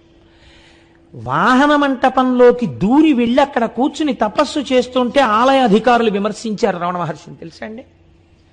ఎవ్వరికీ కనపడకుండా మంచి పొడుగైన మనిషి భగవాన్ వాహనాల మధ్యలోంచి దూరి ఎవ్వరికీ కనపడకుండా ఓ గోడమూల కూర్చుని రాత్రి లేదు పగల్లేదు చీకటి ఎవ్వరు వచ్చేవారు కాదు అక్కడ కూర్చుని తపస్సు చేసేవారు. అక్కడున్నారని తెలుసుకుని అక్కడ కూడా ఆయన అలజడి చేశారు. చేస్తే అసలు చీకటి పడితే ఎవరు వెళ్ళేవారు కాదు. ఆలయం దక్షిణం వెనక అసలు ఇప్ప చెట్టు ఉండేది. అక్కడ కూర్చుని తపస్సు చేశారు కొన్నాళ్ళు. ఇలా ధ్యానమగ్నులై ఉండిపోతుంటే మహానుభావుణ్ణి ఉద్దండి నాయనార్ అని చెప్పి ఒక ఆయన ఉన్నారు. ఆయన మహాభక్తుడు, పక్క ఊళ్ళో ఉండేవారు. ఆ ఉద్దండి నాయనార్ ఒకసారి చూశారు. ఒక బ్రహ్మజ్ఞానికి సేవ చేసుకోవాలి అని ఆయన కోరిక. ఆయన తిరువణ్ణామలై వచ్చి పిల్లవాడిని చూసి అబ్బబ్బబ్బా ఎంతటి బ్రహ్మజ్ఞాని రా, ఈయనతో మాట్లాడదామని 2 నెలలు కూర్చున్నారు. ఆయన ఎప్పుడూ కళ్ళు విప్పలేదు, మాట్లాడలేదు. ఎప్పుడో కొన్ని రోజులకోసారి కళ్ళు విప్పి అక్కడ పాలుంటే తాగి మళ్ళీ ఇలా కూర్చున్నారు. ఎప్పుడు వెనకాతల ఏదైనా పలకరిస్తూ వెళ్ళినా మౌనమే శరణ్యం, ఏమి మాట్లాడేవారు కాదు. మళ్ళీ వచ్చి కూర్చుని మళ్ళీ ధ్యానం చేసుకునేవారు. ఈ ఉద్దండి నాయనారికి బాధ ఆగక వెళ్ళి ఇంత అన్నం తెచ్చి పెట్టేవారు బహిర్ముఖులైనప్పుడు. ఈయన కొంచెం బహిర్ముఖులు అవగానే ఆయన పరిగెత్తుకెళ్ళి అన్నం పట్టుకొచ్చేవారు. మీకు చిత్రం తెలుసా అండి?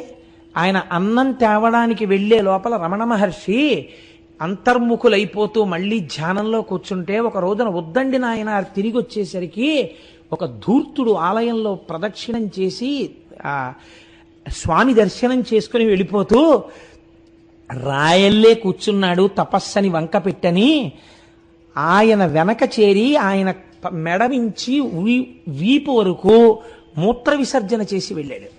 దూరం నుంచి ఉద్దండి నాయనార్ చూశారు. భగవానులు వెనక్కి చూశారు. ఆయన మూత్ర విసర్జన చేస్తున్నాడు. ఆయన ఏమీ అనలేదు, అలాగే కూర్చున్నారు. ఇక్కడి నుంచి పోసినటువంటి మూత్రంతో వీపు అన్నీ తడిసిపోయాయి. ఏమిటి ఆయన చేసిన నేరం? నేను అందుకే అడుగుతున్నాను, బ్రహ్మజ్ఞాని కెనాట్ బి ఇమిటేటెడ్.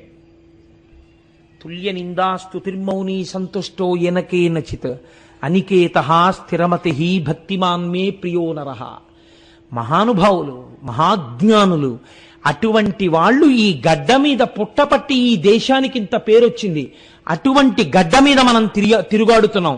అటువంటి వారి ఫోటో ఒకటి ఇంట్లో లేకపోతే, అటువంటి వారి గురించి పుస్తకం ఇంట్లో లేకపోతే, అటువంటి వారి గురించి బిడ్డలకి చెప్పుకోవడం మీకు చేత కాకపోతే, ఒక్కసారి తిరువణ్ణామలై వెళ్ళకపోతే, ఏ సోఫాలో మహానుభావుడు పడుకున్నాడో మీరు చూపించకపోతే పిల్లలకి, మీరు తండ్రిగా విఫలమైపోయినట్టే జీవితంలో. కదండి? ఎంత పవిత్రమూర్తి అండి మహానుభావుడు. ఆయనకి ఆ ఉద్దండి నాయనారికి కళ్ళ నీళ్ళు ఆగలేదు. ఆయన మీద మూత్రం పోశారని బెంగ పెట్టుకుని వాళ్ళని వీళ్ళని బతిమాలి ఆఖరికి తీసుకెళ్తే తంబిరాన్ అనబడేటటువంటి ఒక మహాత్ముడు ముందుకొచ్చి, ఇక్కడ వద్దు, చాలా ఇబ్బందిగా ఉంది, ఇన్ని గురుమూర్తం తీసుకెళ్లి గురుమూర్తంలో కూర్చోపెడతామని చెప్పి ఆలయానికి దగ్గరలో ఉన్న గురుమూర్తంలో కూర్చోబెట్టారు. చిత్రం చూడండి, ఆ గురుమూర్తం నిండా ఇంతంత చీమలట. భగవానులు అక్కడ కూర్చునుంటే చెవులు ఇవి అన్నీ పట్టేసి శుభ్రంగా కొరుక్కు తినేస్తుంటే ఆయన ఎంత తపస్సు చేశారంటే ఆ గురుమూర్తంలో ఆయన అప్పుడప్పుడు ఇలా వీపు గోడకి ఆంచేవారట. ఆయన యొక్క రూపానికి సంబంధించినటువంటి వీపు ముద్ర ఆ గోడ మీద పడింది. అంటే 1 మిల్లీమీటర్ కదలకుండా కూర్చున్న పోస్చర్ అలాగే ఉండేదంతే. ఇలా అంతే, ఆ వీపు ఎప్పుడు అలాగే ఆనాలి. ఇలా కానీ అనలేదు అన్ని చీమలు. ఈ తంబిరా అనుకున్న అలవాటు ఏమిటంటే ఒక్కొక్కడిది ఒక్కొక్క వెర్రి. నేను చెప్పాను కదా, సరిగ్గా అర్థం చేసుకునే వాళ్ళు లోకంలో తక్కువ మంది ఉంటారు. ఈయన రోజు షోడశోపచార పూజ చేసేవారు. ఆయనకి ఇన్ని చీమలు కుట్టేస్తున్నాయని కాదు, షోడశోపచార పూజ చేసే నైవేద్యం ఈయనకి. చూసి రోజు ఈయన షోడశోపచార పూజకు వచ్చే వేళటికి రమణ మహర్షి అలా పక్కకి వెళ్ళిపోవడం మొదలెట్టారు మౌనంతో. ఇలా చాలా కాలం గడిచిన తరువాత అబ్బో ఎన్ని కష్టాలు పడ్డారో. కష్టమని నేను అనలేను, ఎందుకంటే జ్ఞానికి కష్టం ఉన్నదా అంటే జ్ఞాని శరీరమునకు కష్టం ఉన్నది, కానీ జ్ఞానికి లేదు. సాక్షి, శరీరానికి సాక్షి అంతే. నేను ఇప్పుడు ఆ మొత్తం ఘట్టాలన్నీ ఇప్పుడు నేను మీకు చెప్తూ వెళ్ళాను అనుకోండి, వారం రోజులైనా అది సరిపోదు. కాబట్టి నేను వారిని కొండ మీదకి తీసుకెళ్లే ప్రయత్నం చేస్తాను. నేను వారిని తీసుకెళ్ళడం ఏమిటి, అది దర్శనం చేసి సంతోషించే స్థితిని పొందుతాను.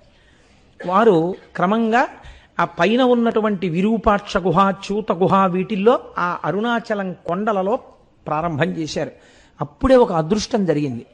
గణపతి దేవాలయంలో తిరువన్నామలైలో ఒక మహానుభావుడు ప్రతిరోజు కూడా పళనిస్వామి అనబడేటటువంటి వ్యక్తి గణపతి సేవ చేస్తుండేవాడు. ఒక రోజు నా ఊళ్ళో ఉన్న ఓ పెద్ద ఆయన అన్నాడు, ఊరే గణపతి సేవ చేస్తే నీకేం వచ్చిందిరా, మహానుభావుడు రా, సద్గురువు, ఆయన సేవ చేసుకోరా, వెళ్ళి ఆయనకి ఏమైనా కావాలంటే కిందకెళ్ళి కాస్త అన్నం తెచ్చి పెట్టడం, ఇలాంటి పనులు చేసి పెట్టరా అంటే వెళ్ళి ఆ పళనిస్వామి సేవించాడండి. నిజంగా ఒక్కొక్కసారి హద్దు మీరినట్టు కనపడుతుంది రమణుల యొక్క జీవితాన్ని మీరు పరిశీలన చేసినప్పుడు.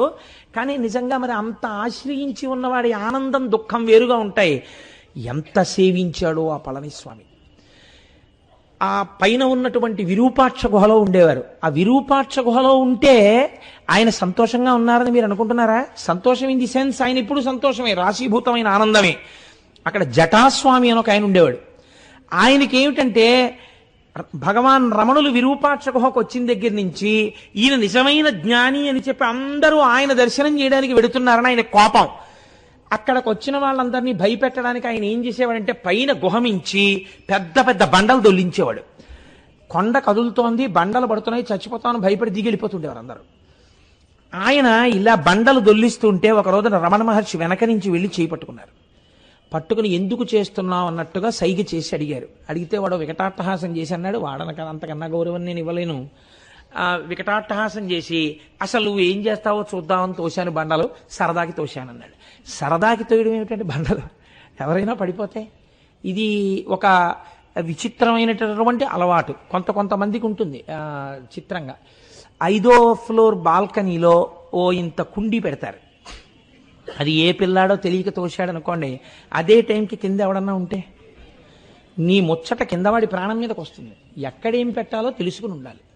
అందుకని మహానుభావుడు ఆ పైనుంచి బండలు తోసేస్తుండేవాడు. అయినా ఊరుకున్నారు.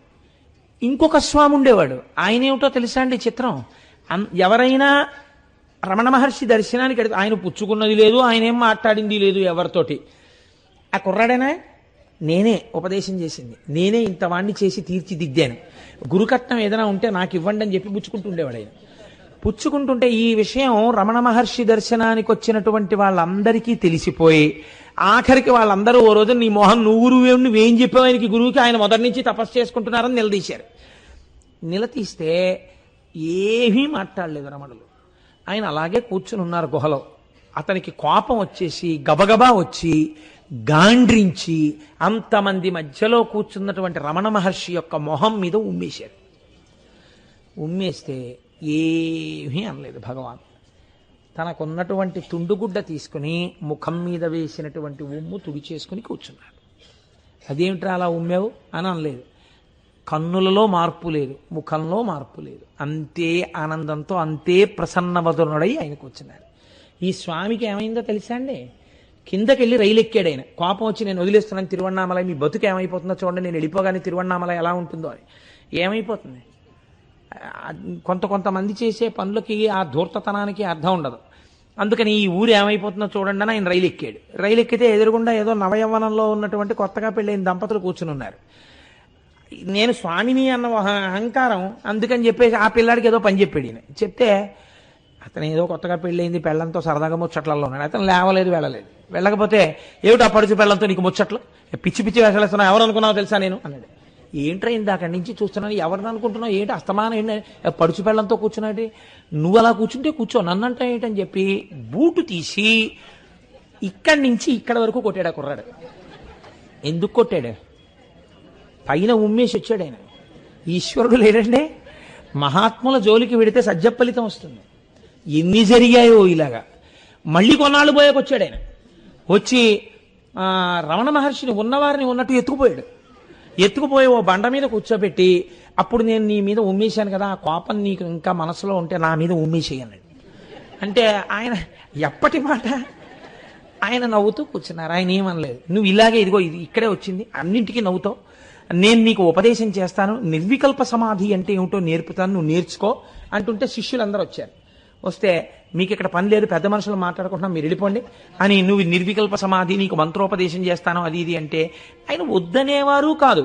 ఆయన చెప్తుంటే ఇది ఏమీ తెలియని వాళ్ళ అలా వింటుండేవారు. అన్నింటికీ సాక్షి అంతే. ఎవరికి వస్తుందండి అలాంటి జీవితం? అసలు ఇట్స్ ఎ పెక్యూలియర్ లైఫ్, ఏ జ్ఞాని కెనాట్ బి ఇమిటేటెడ్. అందుకని అలా చూస్తూ ఉండేవారు. ఆఖరికి ఆయనకి కోపం వచ్చి, నేను చెప్పింది వింటున్నావో తెలియదు, వింటలేదో తెలియదు, ఆయనతో గొడవ పడ్డాడు. మళ్ళీ గొడవ పడితే నలుగురు అందరూ శిష్యులు అందరూ వచ్చి, నువ్వు మామూలుగా వెళ్ళవి, ఈసారి నిన్ను చావగొట్టేస్తామని కర్రలు ఎత్తాడు. ఎత్తితే ఇంక నేను వెళ్ళిపోతున్నాను ఈ ఊరి నుంచి, నేను వెళ్ళిపోయాక ఏమవుతుందో చూడండి అని మళ్ళీ శాపాలెట్టి వెళ్ళిపోయాడు. ఇంకా వెళ్ళిపోవడం ఆయన మళ్ళీ రాలేదు. ఆయన ఏమైపోయాడో తెలియదు. తిరువన్నామలై అలాగే ఉంది. కాబట్టి మహానుభావుడు ఇలాగే ఆయన గుహలో కూర్చునుండగా వస్తుండేవారు, వెడుతుండేవారు. అయితే మీకు నేను ప్రధానమైనటువంటి ఘట్టములను మాత్రమే కదా విజ్ఞాపన చెయ్యగలను ఒక్కరోజు ఉపన్యాసంలో. ఒకసారి కావ్యకంఠ గణపతి ముని, నిన్నటి రోజున మీకు చెప్పాను, ఆయన రథం మీద చెయ్యేస్తే రథం కదిలిందని. వారికి రథం కదిలిన తర్వాత వారికి వెళ్ళి కూర్చుంటే నాకు అసలు బ్రహ్మమును గురించి చెప్పేవాడెవడు అని ఒక అనుమానం వచ్చింది. కొండ మీద ఉన్న బ్రాహ్మణ స్వామిని అడగాలి అనుకున్నారు. అప్పటికి ఆయన ఇల్లు బయలుదేరిన తర్వాత ముద్దు కృష్ణ భాగవతుల ఇంట్లో చెవులకున్నటువంటి జోళ్లు తాకట్టు పెట్టినప్పుడు మాట్లాడడమే. ఆ తర్వాత కొన్ని సంవత్సరముల పాటు ఇంకా ఆయన మాట్లాడలేదు. ఆయన స్వరపేటికి సంబంధించినటువంటి నాళములు కూడా ఇంచుమించు మూసుకుపోయి. ఈ స్థితిలో ఉండగా ఈయన గబగబా కొండెక్కారు. కొండెక్కితే పళనిస్వామి ఎవరిని పడితే వాళ్ళని లోపలికి రానిచ్చేవాడు కాదు. గుహకు తడికి ఉండేది, ఆ తడికి తాళం వేసి వెళ్ళేవాడు. ఆయన శరీర శోధనకు వెళ్ళవలసి వచ్చింది, ఏదో కాలకృత్యాలు తీర్చుకోవడానికి. ఆ రోజున ఎందుకో ఆయన తాళం వెయ్యకుండా దడి గేటు తీసి వెళ్ళిపోయాడు. వెళ్ళిపోతే వస్తూనే కావ్యకంఠ గణపతి ముని లోపలికి వెళ్ళారు. ఆయన అదృష్టవశాత్తు గుహలో తపస్సులో లేరు రమణులు. ఆయన బయట కూర్చుని ఓ బండ మీద కూర్చుని ఉన్నారు. ఈయన వెడుతూనే కుడి చేత్తో కుడి పాదాన్ని, ఎడం చేత్తో ఎడం పాదాన్ని గట్టిగా పట్టుకుని, అయ్యా నన్ను కావ్యకంఠ గణపతి అంటారు. నేను ఎన్నిటినో చదువుకున్నాను, పండితుడు అనిపించుకున్నాను, ఎన్నో మంత్రములను ఉపదేశం పొందాను, ఎంతో తపస్సు చేశాను, కానీ బ్రహ్మమును దర్శించుట ఎట్లు అన్నది నాకు తెలియలేదు. మీరు నాకు ఉపదేశం చేస్తారు అనే ఆశతో వచ్చాను, కరుణించి నాకు ఉపదేశం చేస్తారా అని అడిగారు. ఎప్పుడూ నోరు విప్పనటువంటి వెంకటరమణులు ఆనాడు నోరు విప్పడం కోసమని ప్రయత్నం చేశారు. కానీ నోట మాట రాలేదు. నోట మాట రాకపోతే కంఠం రుద్ధమై ఉన్నది. చాలాసేపు అన్న తర్వాత ఒక మాట అన్నారు. నీవు మంత్రమును చేస్తున్నప్పుడు శబ్దము ఎక్కడ పుట్టుచున్నదో ఆ మూలస్థానము అన్వేషించు, అది నిజమైన తపస్సు. నీకు బ్రహ్మమును తెలుసుకోవాలన్న కోరిక పుట్టిన మనస్సు యొక్క మూలస్థానం ఎక్కడున్నదో దానిని అన్వేషించు, అది బ్రహ్మమున్న స్థానము, అదే బ్రహ్మము, అదే దానిని గుర్తెరుగుటకు సాధనము. ఈ మాట చెప్పి కాసేపు ఈ విరూపాక్ష గుహలో కూర్చుని తపస్సు చేస్తావా అని అడిగారు. అయ్య బాబోయ్, ఇంత అదృష్టమా అని ఆయన లోపల కూర్చుని 1 గంట సేపు వెంటనే రమణుల ఎదురుగుండా కూర్చుని ధ్యానం చేశారు. అందుకోలేకపోయానని ఆయనే చెప్పారు. ఆత్మస్థానం వరకు నేను వెళ్ళలేకపోయానని, కానీ అపారమైన శాంతిని పొందానని చెప్పారు. ఇంకా కానీ అసలు మనసులో ఆనందం ఏమిటి? ఇన్నాళ్లకి రమణులు మొదట మాట్లాడింది నాతోటే, ఇది ఊళ్ళో చెప్పాలి. గబగబా కొండ కిందకి వెళ్ళిపోయి ఈ పళనిస్వామి వాళ్ళును ఇన్నాళ్లకి వెంకటరమణన్ మాట్లాడారు, ఎవరు రథం తోశారో ఆయనతోనే మాట్లాడారు అనేటప్పటికీ తిరువన్నామలై అంతా కొండెక్కేసింది. ఎక్కేసేటప్పటికి అప్పుడు కావ్యకంఠ గణపతి ముని ఆయనకి పేరు పెట్టారు. ఇప్పటి వరకు మీరు ఈయనని వెంకటరమణన్నని పిలుస్తున్నారు. పూర్వాశ్రమనామం ఓసారి పలక మీద రాసి చూపించారు కనుక ఇక నుంచి వీరిని భగవాన్ అని ఎందుకనవలే? బ్రహ్మవిద్ బ్రహ్మైవ భవతి. ఎవరు బ్రహ్మమును తెలుసుకున్నాడో వాడు బ్రహ్మమగుచున్నాడు. కాబట్టి భగవాన్ రమణ మన అందరికీ కూడా ఆనందదాయకమైన స్థితిని ప్రసాదించగలిగిన వారు మహర్షి. భగవాన్ రమణ మహర్షి అని పిలవండి అని ఆయన పేరు పెట్టారు కావ్యకంఠ గణపతి ముని. ఆ పేరే ఈనాటికి లోకంలో భగవాన్ శ్రీ రమణ మహర్షి అని వాడుకలో ఉంది. అప్పుడే రమణ మహర్షి కూడా కావ్యకంఠ గణపతి మునిని నాయనా అని పిలిచారు. నాయనా అని దాక్షిణాత్యులు పిలుస్తూ ఉంటారు. ఆ పిలవడంలో ఒక విచిత్రం ఉంది. గణపతిని దక్షిణ దేశంలో నాయన అని పిలుస్తారు, కానీ శరీరముతో ఉన్న వాళ్ళని మాత్రం వాళ్ళు నాయన అని పిలవరట. కానీ ఒక్క గణపతి అనుగ్రహం చేత పుట్టినటువంటి వారు ఖచ్చితంగా గణపతి స్వరూపులే అని నాయనా అని పిలిచారు. అప్పటి నుంచి కావ్యకంఠ గణపతి ముని పేరు నాయనగా లోకంలో విస్మృతి చెందింది. ఉపదేశసారము మొదలైనటువంటివి తమిళ భాషలో రచించిన తర్వాత కావ్యకంఠ గణపతి ముని యొక్క సంస్కృత ప్రౌఢిమ తెలుసున్నవారు కనుక రమణులు వారికి పంపించేవారు. చూతగుహలో ఉంటే పంపించి, అయ్యా మీరు దీన్ని సంస్కృత భాషలో వ్రాయండి అంటే పండితులకు చూపించి, ఇంతటి శ్లోకం మనం ఎప్పుడైనా రాశామా అని ఉపదేశసారాన్నంతటినీ సంస్కృతంలోకి తర్జుమా చేశారు కావ్యకంఠ గణపతి ముని. కనుక వాళ్ళిద్దరిది అదొక విచిత్రమైన జీవితం అండి. ఒక్కొక్కసారి మహాత్ముల జీవితాలు చాలా విచిత్రంగా ఉంటాయి. ఒక చిత్రం ఏమిటంటే, ఒకసారి స్కందాశ్రమంలో మొక్కలు పెడుతున్నారు, విత్తనాలు నాటుతూ. ఆ రమణ మహర్షితో ఒక విత్తనం వేయిద్దామని చెప్పి చాలా చక్కగా కుదురు కట్టి ఆయన చేతికి కొన్ని విత్తనాలు ఇచ్చి, మీరు కూడా వెయ్యండి అన్నారు. అంటే రమణులు అన్నారు, నేను నా చేత్తో ముట్టుకున్న విత్తనాలు మొలకెత్తవు అన్నారు. అదేమిటి అలా అంటారు, ఎందుకు మొలకెత్తవు, వెయ్యండి అని చెప్పి ఆ విత్తనాలు వేయించి నీళ్లు పెట్టారు. ఆయన వేసినవి అని బాగా గుర్తెట్టుకున్నారు. ఒక్క మొక్క అందులోంచి రాలేదు. నన్ను ఆశ్రయించిన వారికి ఇక పునర్జన్మ ఉండదు, మొలకెత్తడం ఉండదు. ఇక్కడితో జ్ఞానాగ్ని దగ్ధ కర్మాణం. అది విత్తనమే కావచ్చు, ఒకసారి నేను పట్టుకున్నా వాళ్ళు నన్ను పట్టుకున్నా దాని ఫలితం అంతే. కాబట్టి మొలకలెత్తవు అని చెప్పారు. ఎంత చిత్రమో చూసారా. ఒక్కొక్కసారి వారి స్వరూపం బహిర్గతం అవుతుండేది. ఇటువంటి భగవానులు ఆత్మ సర్వగతం కదండి, అంతటా ఉంటుంది. ఆత్మ దేని యందు లేదు. ఆయనని చిత్రం ఏమిటంటే, కోతులు విశేషంగా ప్రేమించేవి. కొన్ని వేల కోతులు ఉండేవిట అరుణాచలం కొండ మీద. ఇప్పుడు తగ్గిపోయాయి. ఆ అరుణాచలం కొండ మీద కొన్ని వేల కోతులుంటే ఒకానొక నాడు, ఇవాళ నేను మా ఇంట్లో మధ్యాహ్నం ఎప్పుడో నా భార్యని కూర్చోబెట్టి ఆ కోతుల కథలన్నీ మా ఆవిడికి చెప్పాను కూడా. ఉండి అనబడేటటువంటి ఒక కోతి అది ఏదో అల్లరి చేసింది. ఆ కోతుల గుంపు వెళ్ళిపోతూ మహారాజు కోతి ఏం చేసిందంటే, దాన్ని శిక్షించడానికి దాని కాలు కొరికేసింది. కొరికేస్తే ఆ బాధతో ఆ కోతి ఏం చేసిందంటే స్పృహ తప్పి పడిపోయింది. మిగిలిన కోతులన్నీ వచ్చి వాసన చూసి చచ్చిపోయింది అనుకుని వదిలిపెట్టేసి వెళ్ళిపోయింది. ఈ కాలు కుంటిదైపోయినటువంటి కోతి కాలీడుచుకుంటూ అదో చిన్న కోతి అది రమణులు కూర్చున్నటువంటి విరూపాక్ష గుహలోకి వెళ్ళింది. ఆయనకి సర్వభూతముల యందు ఈశ్వరుడే కదా కనపడతాడు. ఆయన దాన్ని చేత్తో ముట్టుకుని చేరదీసి తన తొడ మీద కూర్చోపెట్టుకుని కొద్దిగా అన్నం కలిపి దానికి నోట్లో ముద్దలు పెట్టి పాలు చల్లార్చి, తాను ఊది చల్లార్చిన పాలు దానికి పట్టేవారు. అది బయటికి వెళ్ళడం మానేసి ఇంక రమణ మహర్షి దగ్గరే కూర్చోవడం మొదలెట్టింది. కొన్నాళ్లు పోయిన తర్వాత దాని గుంపు మళ్ళీ వచ్చింది. ఈ కోతిని గుర్తుపట్టి దాంతో తీసుకుపోయాయి. ఆ కోతికి ఎంత స్వాతంత్రం ఉండేదో తెలుసా అండి. ఎవ్వరూ లోపలికి వెళ్ళేవారు కాదు. అది మాత్రం చెంగున దూక్కుంటూ దాన్ని ఎవడడ్డు పెట్టగలడు. లోపలికి వెళ్ళిపోయి రమణ మహర్షి తొడ మీద ఎక్కి కూర్చునేది. అది చిత్రం ఏమిటో తెలుసా అండి. భగవాన్ ఒక మాట చెప్తుండేవారు, ఈ అరుణగిరి మీదకి వచ్చినటువంటి వాళ్ళందరూ సిద్ధులు, వాళ్ళు జన్మరాహిత్యం కోసమని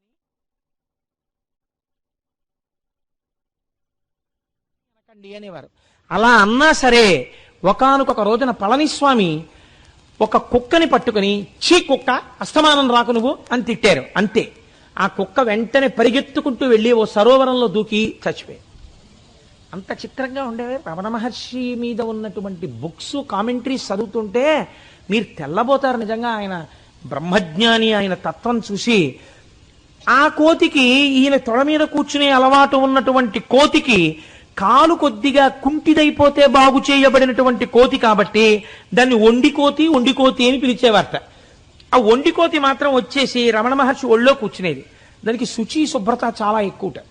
అది కంచంతో అన్నం పెడితే ఆ అన్నం అది ఇలా కూర్చుని ఎక్కడ పడితే అక్కడ ఇలా తినేసి మెతుకులు పోసేది కాదు. అది చక్కగా కంచం పట్టుకుని ఒక చోటకెళ్ళి కూర్చుని ఏ చెంబులోనో గ్లాసులోనో గిన్నెలోకో వెళ్ళి చేతులు పెట్టి ఆ చేతులు కడిగేసుకుని ఓసారి కాళ్ళు కడిగేసుకుని చక్కగా కూర్చుని కంచం పట్టుకుని ఒక్క మెతుకు కింద పడకుండా ఒక్కొక్క ముద్ద తీసుకుని తిని ఆఖరణ కంచం అక్కడ పెట్టి చేతులు కాళ్ళు కడుక్కుని పారిపోతుండేది. అది ఒక రోజున వచ్చి రమణ మహర్షి తొడ మీద కూర్చుంటే ఆయన అన్నం ఉన్నటువంటి కంచం ఇచ్చారు. ఇది ఆ కంచం పట్టుకుని వెళ్ళిపోయి రోజు తిన్నట్టు తినడం మానేసి ఓ ముద్ద తినడం, ఇలా అంటూ ఉండడం, అన్నం కింద పడిపోతుండడం. ఈయన అన్నారు, చూసి ఏమే నీకు ఇంత శుచి శుభ్రత ఉండేది, ఇవాళ అన్నం అలా జల్లుతున్నావు అన్నారు. అది ఆ కంచం అక్కడ పెట్టేసి పరిగెత్తుకొచ్చి తొడక్కి కూర్చుని ఆయన కుడికట్టి మీద కొట్టింది. కొట్ట గోళ్ళు ఇలా చీరుకున్నాయి. ఇక నుంచి నిన్ను నా తొడ ఎక్కనివ్వను, పోతలకన్నారు. అప్పటి నుంచి అది దగ్గరికి వస్తే తొడెక్కద్దు, నా తొడెక్కద్దు అనేవారు. ఆ కోతి ఏం చేసిందో తెలుసా అండి? ఏడుస్తూ ఆయన కాళ్ళ మీద తలపెట్టి, ఆయన పాదాల మీద తలపెట్టి 2 చేతులతో లెంపలేసుకుని ఇంకెప్పుడు అలా అన్న తొడెక్కించుకోమని ఏడిచేది. ఆయన బాధపడలేక ఆఖరికి తొడెక్కించుకునేవారు. ఓ రోజున దానికి పాలు పడదామని, పాలు చల్లారుద్దామని ఊతున్నారు. ఆయనే తాగేస్తున్నారు అనుకుని అది ఏం చేసిందంటే భుజం మీద మళ్ళీ కొట్టింది. కానీ ఎవరిని, అంతటి మహాత్ముణ్ణి అయినా కూడా ఆయన పాపం ఆకలితో ఉందని దానికి పాలు పట్టేవారు. దానికి ఏంటంటే ఆయన చుట్టూ ఉడతలు తిరుగుతుండేవి, తొండలు తిరుగుతుండేవి. విచిత్రం ఏమిటంటే ఇటువంటి రమణ మహర్షి దగ్గర కుక్క ఆయన ఏ మాట చెప్తే ఆ మాట పాటిస్తూ జీవితాన్ని గడుపుతుండేది. జాక్ కనబడేటటువంటి కుక్క. ఆ కుక్క చాలా కాలం అలాగే ఉండి జబ్బడిపోయింది. జబ్బడిపోతున్నటువంటి కుక్క యొక్క స్వేదరంధ్రములలోంచి దుర్వాసనలు వస్తాయట మృత్యువు దగ్గరికి వస్తే. ఆ కుక్కకు అలా రాలేదు. ఆ కుక్క ఉత్తరాయణ పుణ్యకాలం వచ్చేంత వరకు అలాగే నిగ్రహించుకుంది. రమణ మహర్షి చెప్పారు, అది ఎంత సిద్ధ పురుషుడో మీరు చూడండి, అది ఉత్తరాయణ పుణ్యకాలం వచ్చిన తర్వాత దేహత్యాగం చేస్తానంటోంది అన్నారు. ఉత్తరాయణ పుణ్యకాలం వచ్చిన తర్వాత రమణ మహర్షి ఒళ్ళో తల పెట్టుకుని అప్పుడు దేహత్యాగం చేసింది ఆ కుక్క. ఆ కుక్కకి ఒంటి నిండా విభూతి రాసి తల మాత్రమే కనపడేటట్టుగా తెల్లపంచె చుట్టి గోతిని తీసి కర్పూరం వేసి అందులో కూర్చోబెట్టి సన్యాసిని భూస్థాపితం చేసినప్పుడు ఏ మంత్రాలు చదువుతారో అటువంటి మంత్రములతో దానికి సమాధి కట్టి జాక్ ది డాగ్ అని ఒక సమాధి ఇప్పటికీ ఉంటుంది. ఇప్పుడు ఉన్నటువంటి భోజనశాలకి పక్కకి వెడితే మీకు రమణాశ్రమంలో కనపడుతుంది. అలాగే వల్లి ది డీర్, అక్కడ ఒక హరిణము, ఒక లేడీ ఉండేది, దాని పేరు వల్లి. ఆ వల్లి రమణ మహర్షి అంటే దానికి ఎంత ఇష్టం. అది ఎప్పుడు రమణ మహర్షి దగ్గరికి వచ్చి ఆయన ఒళ్ళో తలపెట్టుకు పడుకునేది. అది ఒక రోజున ఆశ్రమం బయటికి వెళ్ళి తిరుగుతోంది. కొంతమంది మాంసాహారులు దాన్ని చంపేద్దామని దాని కాళ్ళ మీదకి రాళ్లు విసిరారు.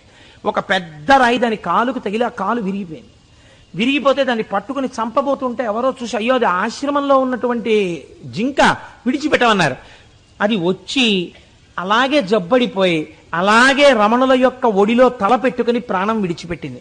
అది ఒక సిద్ధ పురుషుడు అని వల్లీ ది డీర్ అన్న పేరుతో దానికి ఒక సమాధి కట్టారు.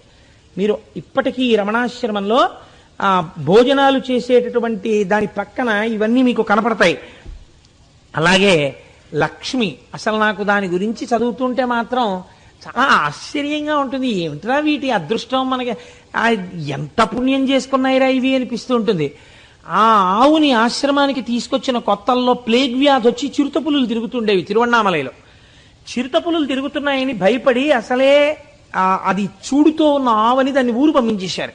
దానికి దూడ పుట్టిన తర్వాత మళ్ళీ తీసుకొచ్చారు ఆవుని దూడని. ఆ ఆవు పేరు లక్ష్మి. ఆ ఆవు దూడ ఆశ్రమంలో ఉండేవి. చిత్రం ఏమిటంటే దానికి ఒకసారి గోశాల కడుతున్నారట. కడుతుంటే అది ఆశ్రమంలో రమణ మహర్షి దగ్గరికి వచ్చేసి ఆయన దగ్గరికి వచ్చి పేడ వేసేసి గట్టిగా అరిచి రోజుని ప్రదక్షిణం చేసి వెళ్ళేది ఆయనకి. అందరూ ఏమిటి ఆవింత అల్లరి చేస్తోందని చెప్పి తీసుకుపోబోయారు. రమణులు అన్నారు, ఎందుకు దాన్ని అలా లాగేస్తారో, అది నాకు ఏదో చెప్పుకోవాలనుకుంటోంది, చెప్పుకోనివ్వండి అన్నారు. అంటే దగ్గరికి తీసుకొచ్చారు. అది మోరలెత్తి ఇలా ఇలా ఇలా ఇలా అంది. దానికి ఇల్లు కట్టారట కదా, గృహప్రవేశం చేసుకుంటోందిట, అది గోశాలలో కెడుతోందిట, నన్ను ముందు అడుగు పెట్టమంటోంది, నన్ను రమ్మంటోంది అన్నారు. అది రమణులు పైన వేసుకున్నటువంటి ఉత్తరీయాన్ని నోటితో లాగి ఆయన ముందు నడిచి వెడితే అప్పుడు తను సంతోషంగా గోశాల ప్రవేశం చేసింది ఆ లక్ష్మి. ఎంత చిత్రమో తెలుసా అండి. ఎంతమంది జనం ఉండనివ్వండి, ఆ ఆవు మాత్రం రోజు భగవన్ కూర్చున్న చోటుకొచ్చి ఆయన చుట్టూ ప్రదక్షిణం చేసి, అమ్మా లక్ష్మి వచ్చావా అని అడిగేవారట. చుట్టూ తిరిగి ఆయనకు నమస్కారం చేసుకుని వెళ్ళిపోతుండేది ఆవు. దానికి ఒక్కసారి ముక్కుకి తాడేశారు. ఆ అది ఎంతమంది పట్టుకున్నా ఆగకుండా ఆశ్రమంలోకి వచ్చేసి ఆయన కూర్చున్న చోటికి పెద్ద పెద్ద అరుపులు అరుచుకుంటూ వచ్చేసి ఆయన దగ్గర కూర్చుండిపోయింది. కూర్చుండిపోతే వెనక నుంచి వీళ్ళందరూ వచ్చారు. ఎందుకు దాన్ని అలా పట్టుకుంటున్నారు, ఇవాళ సాయంకాలం కదా వస్తుంది నమస్కారానికి, ఇప్పుడే ఎందుకు వచ్చిందమ్మా లక్ష్మి, నీకేమైంది అని అడిగారు. అడిగితే అది దాని ముక్కు చూపించి ఇలా ఇలా ముక్కు చూపించింది. దాని ముక్కుకి తాడేశారట, అదిగో నెత్తురు వస్తోంది, పిచ్చి తల్లికి బాధ కలిగింది, నాకు చెప్పుకోవడానికి వచ్చింది అన్నారు ఆయన. చిత్రం ఏమిటో తెలుసా అండి, కోతులు ఇటువైపు నుంచి కొన్ని వేల కోతులు, ఇటువైపు నుంచి కొన్ని వేల కోతులు వచ్చేవి. వచ్చి బయట కూర్చుని కిచకిచకిచకిచకిచకిచలాడేవి. రమణులు బయటికి వెళ్ళి నిలబడి ఏమైంది మీకు అని అడిగేవారు. ఇటువైపునున్న రాజకోతి కొన్ని చెప్పేది, ఇటువైపునున్న రాజకోతి కొంత కిసకిసలాడేది. రెండు విని వీళ్ళు రెండు వర్గాలకి దెబ్బలాట వచ్చింది. తప్ప అలా దెబ్బలాడుకోకూడదు, మీరు చక్కగా సంయమనంగా ఉండండి అని చెప్పి ఇద్దరికి రాజీ చేస్తే ఆ కోతులన్నీ కలిసి వెళ్ళిపోతుండేవి. నేను అబద్ధాలు చెప్పాను అనుకుంటున్నారేమో, మీరు కావాలంటే గ్రంథాలని పరిశీలన చేయండి, మీకు ఇవన్నీ ఎలా తెలుసు అని అడిగేవారు. కోతుల భాష ఉన్నది ఒక్కటే కదా బ్రహ్మం, కాబట్టి అది అన్ని జీవుల యొక్క మాటలు అర్థం చేసుకోగలదు అనేవారు ఆయన. ఎంతటి మహాత్ముడండి నిజంగా, రమణుల లాంటి వ్యక్తి ఎక్కడుంటారండి, అంతటి మహాజ్ఞాని. మధ్యాహ్నం గంట కొడితే ఇది రమణాశ్రమము అంటే ఆయన ఒప్పుకునేవారు కాదు. అది కూడా ఎప్పుడొచ్చారు విరూపాక్ష గుహ నుంచి కిందకి. అళగమ్మ గారికి స్కందాశ్రమంలో మోక్షం ఇచ్చిన తర్వాత తల్లిగారి శరీరాన్ని కిందకి తీసుకొచ్చి అక్కడ భూస్థాపితం చేసి శివలింగం పెట్టారు. ఆ మాతృభూతేశ్వరాలయము అని అమ్మగారి పేరు మీద గుడి కట్టారు. గుడి కట్టినప్పటి నుంచి ఎక్కువ కింద కూర్చునేవారు, రోజు కొండెక్కి కిందకు వచ్చేవారు. మధ్యాహ్నం 12 అయ్యేటప్పటికే ఆశ్రమంలో గంట కొట్టేవారు. భగవాన్ ఇది మీ ఆశ్రమం అంటే ఆయన ఒప్పుకునేవారు కాదు. నా ఆశ్రమం ఏమిటి, నేనెవరు, నాకు ఆశ్రమం ఏం లేదు అని అందరూ భోజనానికి వరసలో నించుంటే ఆయన కూడా ఓ కర్ర మట్టి కమండలం పట్టుకుని లైన్లో నించునేవారు. లైన్లో నించుని అందరూ కూర్చుంటే ఆయన కూర్చునేవారు. అందరికీ ఏది వడ్డించారో తనకి అదే వడ్డించాలి. ఒక లడ్డు ఎక్కువ తీసుకొచ్చి వడ్డిస్తే ఇదే వద్దని చెప్పాను. అంతట తినేది పరబ్రహ్మమే, ఈ పెద్దరికాలు నాకొద్దు, మీరు అందరికీ సమానంగా పెట్టండి అని చెప్పి తినేవారు కాదు. ఏదైనా అందరూ ఏది తిన్నారో తాను తినాలంతే. నా అన్న మాట ఆయన వాడేవారు కాదు. ఎవరైనా వచ్చి ఆ భగవన్ ఆశ్రమంలో 500 లీటర్ల వాటర్ ట్యాంక్ ఒకటి కట్టిద్దాం అనుకుంటున్నాం, 500 కట్టించమంటారా 250 లీటర్ల ట్యాంక్ కట్టించమంటారా అని అడిగేవారు. మీరు 250 లీటర్ల ట్యాంకు కట్టించక్కర్లేదు, 500 లీటర్ల ట్యాంకు కట్టించక్కర్లేదు, మీరెవరో మీరు తెలుసుకోండి, అది జన్మకి సార్థకత అనేవారు. ఆయన ఎప్పుడు ఎవరిని ఏది అడిగేవారు కాదు. ఆయన దగ్గరికి తీసుకొచ్చి డబ్బుల కట్ట పెట్టాడు ఒకసారి ఒక ఆయన. ఓ యాపిల్ పండు ఇక్కడ పెట్టారు. పెడితే ఆయన యాపిల్ పండు తీసుకుని పక్కన పెట్టుకుని అవి ఎందుకు మీరు తీసుకోండి అన్నారు. అవి డబ్బులు భగవాన్, మీకు ఎందుకైనా పనికొస్తాయి, ఉంచుకోండి అన్నారు. ఎందుకు, నేను తినడానికి కాగితాలు పనికిరావు కదా, ఇదైతే పోనీ ఎప్పుడైనా తింటాను, మాకెందుకు, తీసేసుకోండి అని. మంచి పెన్ ఇస్తే ఆయన తీసుకునేవారు కాదు.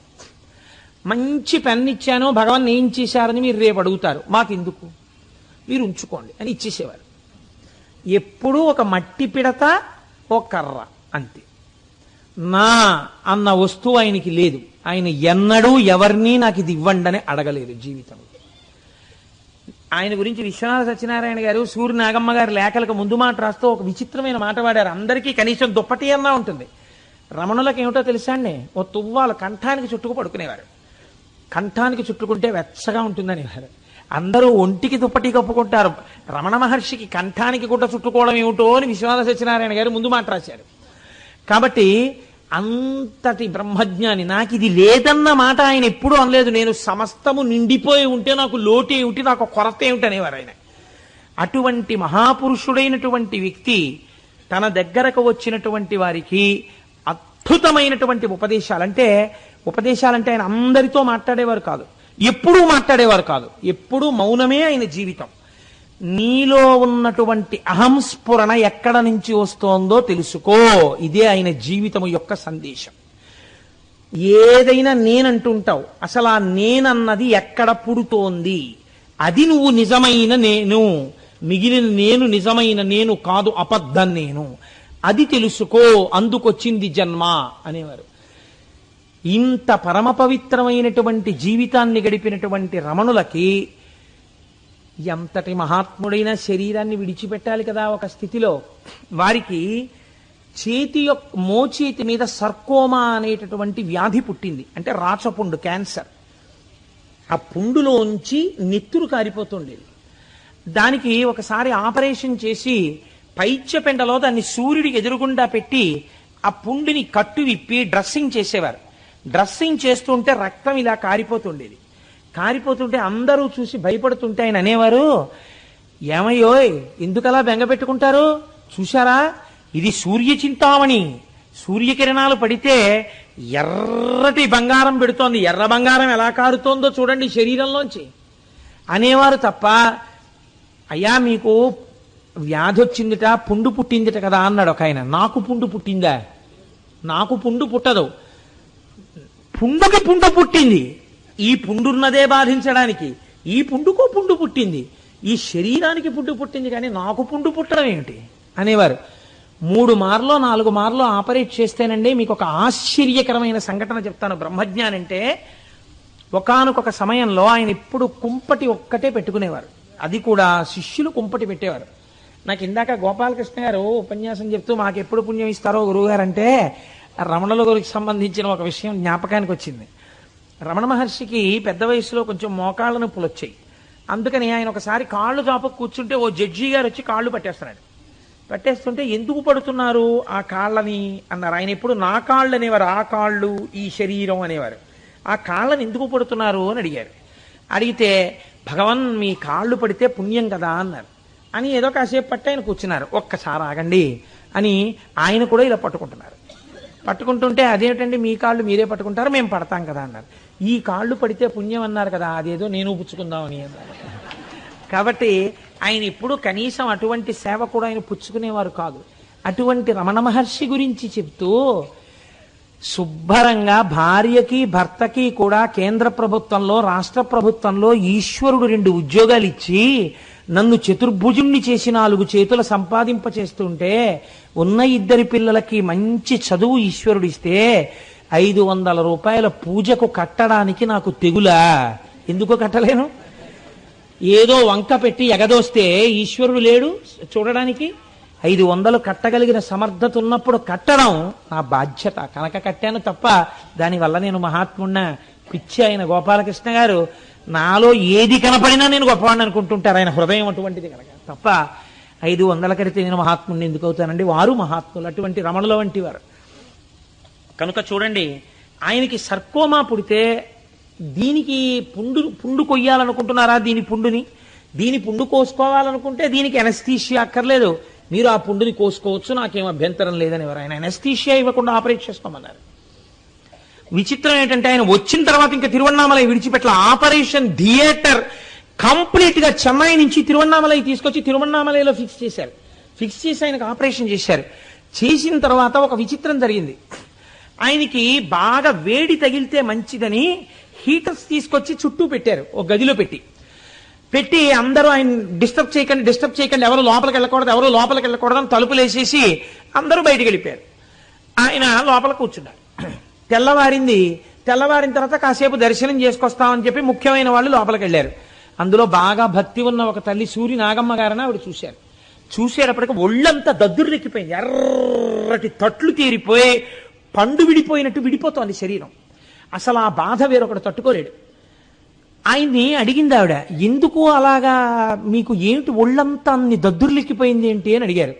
అడిగితే రాత్రి వీళ్ళు ఇవేవో తీసుకొచ్చి 4 హీటర్లుట పెట్టారు నా కోసం, అంత ఖర్చు పెట్టి దాంట్లోంచి సెగలు వచ్చేసాయి, ఆ వేడిని ఇది భరించలేక ఇది ఇలా బొబ్బలెక్కిపోయింది అన్నారు. అంటే వాళ్ళు కళ్ళమ్మట నీళ్లు పెట్టుకుని మేం చెప్పింది ఏమిటి, హీటర్లు పెట్టినప్పుడు తెరలడ్డు పెట్టి పెట్టమని చెప్పాం, తెరలు లేకుండా హీటర్లు అంత దగ్గరగా పెడతారా, ఎంత పొరపాటు పని చేశారని అడిగితే ఆయన అన్నారు, పాపం వాళ్ళు నాకొక్క కుంపటే పెట్టచ్చు, ఏదో నా కోసం ఇంత కష్టపడి 4 హీటర్లు పెట్టి అంత ఖర్చు చేస్తుంటే వాళ్ళని ఇబ్బంది పెట్టి రాత్రి వేళ లేపి నాకు వేడిగా ఉందని మళ్ళీ ఏమిటి, ఏదో ఇది అలా వేడిని పొందుతోంది, పోనివ్వండి, ఏదో అది అలా వేడిని పొంది ఇదేదో బాధ పెడుతోంది, ఏమిటో దాని బాధ అలా సాక్షిగా చూస్తూ ఉన్నాను, ఏదో బాధపడిందేమో అలా వికారాన్ని పొందింది అన్నారు. ఎవరు అనగలరు, ఎవరు ఉండగలరు ఇలా? ఇందుకే నేను అన్నాను, a brahmajnani should not be imitated, cannot be imitated. ఈ స్థితిలో 4 మార్లో 8 మార్లో ఆపరేట్ చేశారు ఆయనకి. అది మెల్లమెల్లగా పెద్దదైపోయి అలా నిరంతర రక్త ప్రవాహం అయిపోయేది. సూదులేసి కట్టారు, జలగలు కనిపించారు. విచిత్రం, చెడు రక్తం తాగేస్తాయని. ఆఖరణ ముగ్గేసి ఆ జలగలు లాగేస్తే ఒక జలగ మాంసపు ముక్కతో వచ్చేసింది. కింద పడేస్తే ఆ జలగలు కదలకుండా అలా ఉంటే ఆయన అన్నారు, ఓహో ఈ జలగలకు కూడా బ్రాహ్మీ స్థితి వచ్చిందనేవాడు. అది విచిత్రం.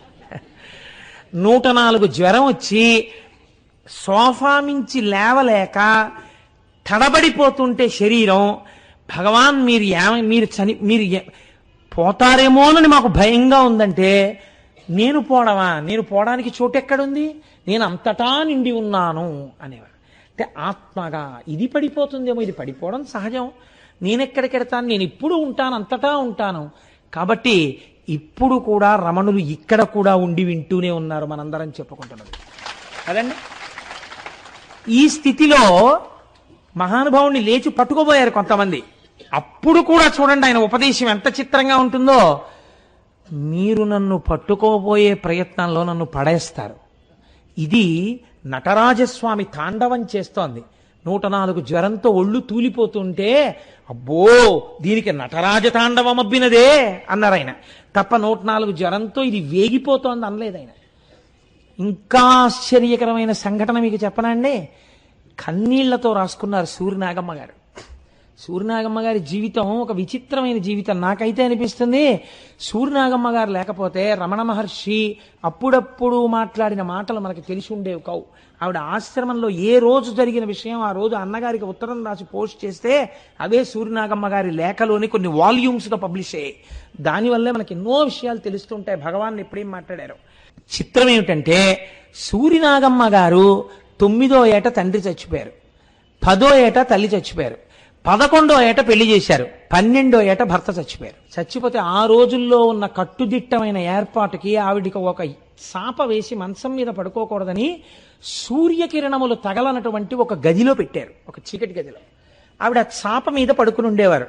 ఆ రోజుల్లో ఎవరైనా పరామర్శకు వస్తే మామూలుగా మాట్లాడకూడదు, ఏడవాలి. కాబట్టి ఎన్ని నెలలైనా వస్తూనే ఉండేవారు. వచ్చినప్పుడల్లా ఈవిడ పని ఏమిటంటే ఏడవడమే. ఉప్పు కారం లేకుండా 12, 13వ ఏటనే వితంతు అయింది కాబట్టి ఆజన్మ బ్రహ్మచర్యాన్ని పాటించాలి. కాబట్టి ఆవిడికి సరి అయినటువంటి ఆహారం పెట్టేవారు కాదు. పెట్టకపోతే ఏడ్చి ఏడ్చి ఏడ్చి ఏడ్చి కళ్ళు అట్టలు కట్టి ఆ చాప మీద పడుకుని పడుకుని పడుకుని ఆఖరికి ఆవిడ బల్లెంత అయిపోయారట. ఆవిడ ఒక రోజున అనుకున్నారట, ఏడవడానికి తప్ప ఈ జీవితం ఇంకా ఎందుకు, ఇక ఈ జీవితానికి బ్రహ్మచర్యము తప్ప వేరొకటి లేదు, ఈ జీవితానికి బిడ్డలు లేరు, ఈ జీవితానికి ఉద్ధరించేవాళ్ళు లేరు. ఇది ఏం చేస్తుంది, ఒక గదిలో ఇలా ఉండి ఉండి ఉండి ఉండి ఒక రోజున పడిపోతుంది. ఆ రోజున తీసేస్తారు దీన్ని. ఆవిడ అనుకున్నారట, ఎందరో సిద్ధపురుషులు పుట్టారంటారే, ఎందరో మహాత్ములు పుట్టారంటారే, నా జీవితంలో పోని భర్త లేకపోవడం, బిడ్డలు లేకపోవడమే నాకు వరప్రసాదమై ఒక మహాత్ముడైన గురువుని సేవించి నేను తరించిపోవడానికి వీలుగా నన్ను అనుగ్రహించగలిగిన గురువే లేడా ఈ దేశంలో అనుకుని పడుకున్నారట. ఆవిడ అందరూ ఏమిటి ఆవింత అల్లరి చేస్తోందని చెప్పి తీసుకుపోబోయారు. రమణులు అన్నారు, ఎందుకు దాన్ని అలా లాగేస్తారో, అది నాకు ఏదో చెప్పుకోవాలనుకుంటోంది, చెప్పుకోనివ్వండి అన్నారు. అంటే దగ్గరికి తీసుకొచ్చారు. అది మోరలెత్తి ఇలా ఇలా ఇలా ఇలా అంది. దానికి ఇల్లు కట్టారట కదా, గృహప్రవేశం చేసుకుంటోందిట, అది గోశాలలో కెడుతోందిట, నన్ను ముందు అడుగు పెట్టమంటోంది, నన్ను రమ్మంటోంది అన్నారు.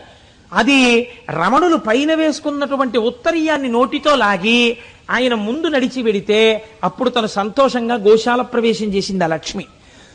ఎంత చిత్రమో తెలుసా అండి, ఎంతమంది జనం ఉండనివ్వండి, ఆ ఆవు మాత్రం రోజు భగవన్ కూర్చున్న చోటుకొచ్చి ఆయన చుట్టూ ప్రదక్షిణం చేసి, అమ్మా లక్ష్మి వచ్చావా అని అడిగేవారట. చుట్టూ తిరిగి ఆయనకు నమస్కారం చేసుకుని వెళ్ళిపోతుండేది ఆవు. ఒకసారి స్కందాశ్రమంలో మొక్కలు పెడుతున్నారు, విత్తనాలు నాటుతూ. ఆ రమణ మహర్షితో ఒక విత్తనం వేయిద్దామని చెప్పి చాలా చక్కగా కుదురు కట్టి ఆయన చేతికి కొన్ని విత్తనాలు ఇచ్చి, మీరు కూడా వెయ్యండి అన్నారు. అంటే రమణులు అన్నారు, నేను నా చేత్తో ముట్టుకున్న విత్తనాలు మొలకెత్తవు అన్నారు. అదేమిటి అలా అంటారు, ఎందుకు మొలకెత్తవు, వెయ్యండి అని చెప్పి ఆ విత్తనాలు వేయించి నీళ్లు పెట్టారు. ఆయన వేసినవి అని బాగా గుర్తెట్టుకున్నారు. ఒక్క మొక్క అందులోంచి రాలేదు.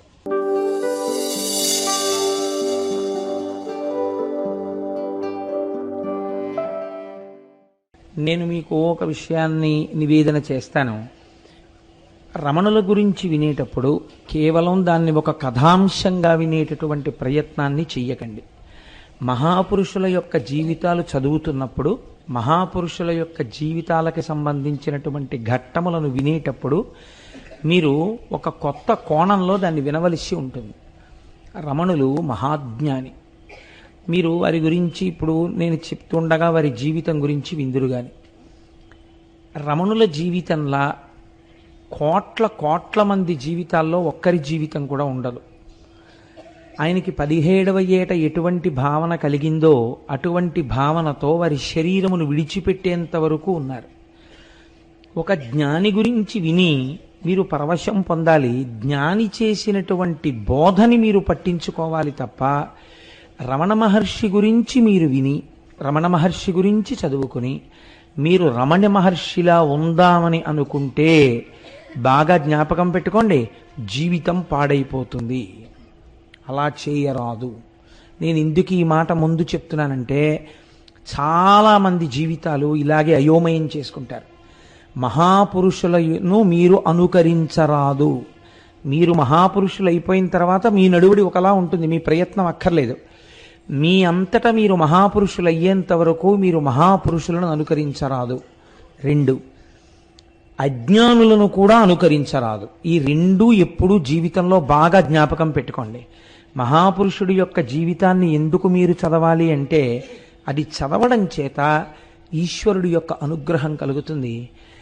ఒక జ్ఞాని యొక్క జీవితంలో ఉండే అవస్థలను భగవంతుడు చెప్పినటువంటి భగవద్గీతాది విషయములు ఎలా సమన్వయం జరుగుతాయో, ఎంత ఆశ్చర్యకరమైనటువంటి రీతిలో ఆ జీవితాలు ఉంటాయో అర్థం చేసుకోవడం కోసం మాత్రమే మీరు దాన్ని సమన్వయం చెయ్యాలి తప్ప రమణుల గురించి ఇవాళ విని రేపు మనం కూడా రమణుల్లా అయిపోదాము అనేటటువంటి ప్రయత్నాన్ని ఏ ఒక్క విషయమునందు చేయరాదు.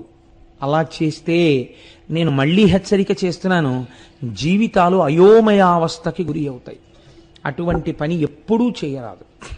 మరి దేన్ని స్వీకరించవలే అంటే కేవలముగా వారి ఉపదేశాన్ని మీరు స్వీకరించాలి.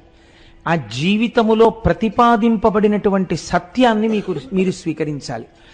వారి జీవితంలో ఆ దశలను గమనిస్తున్నప్పుడు ఒక జ్ఞాని ఎంత గొప్పగా ఉంటాడు అన్నదాన్ని మీరు గమనించాలి తప్ప మీరు ఇమిటేట్ చేసే ప్రయత్నం చేశారనుకోండి, చాలా లేనిపోని ఇబ్బందులు వస్తాయి. అది మాత్రం బాగా దృష్టిలో పెట్టుకోండి. ఎందుకంటే నేను ఈ మాట ఇంత బాగా నొక్కి చెప్పవలసిన అవసరం ఎందుకు ఏర్పడుతోందంటే సమాజంలో ఒక అయోమయ అవస్థ నెలకొని ఉంది. ఇప్పుడు గభాలన ఎవరో పెద్దల గురించి చదవడం, ఎక్స్టెంపోర్ అంటారు చూసారా ఇంగ్లీష్లో, చాలా ఆవేశపూరితంగా మనం కూడా అలా ఉండవచ్చు అనేటటువంటి ఒక నిర్ణయానికి వచ్చేయడం కొంచెం ఎక్కువగా కనపడుతుంది ఆ పోకడ.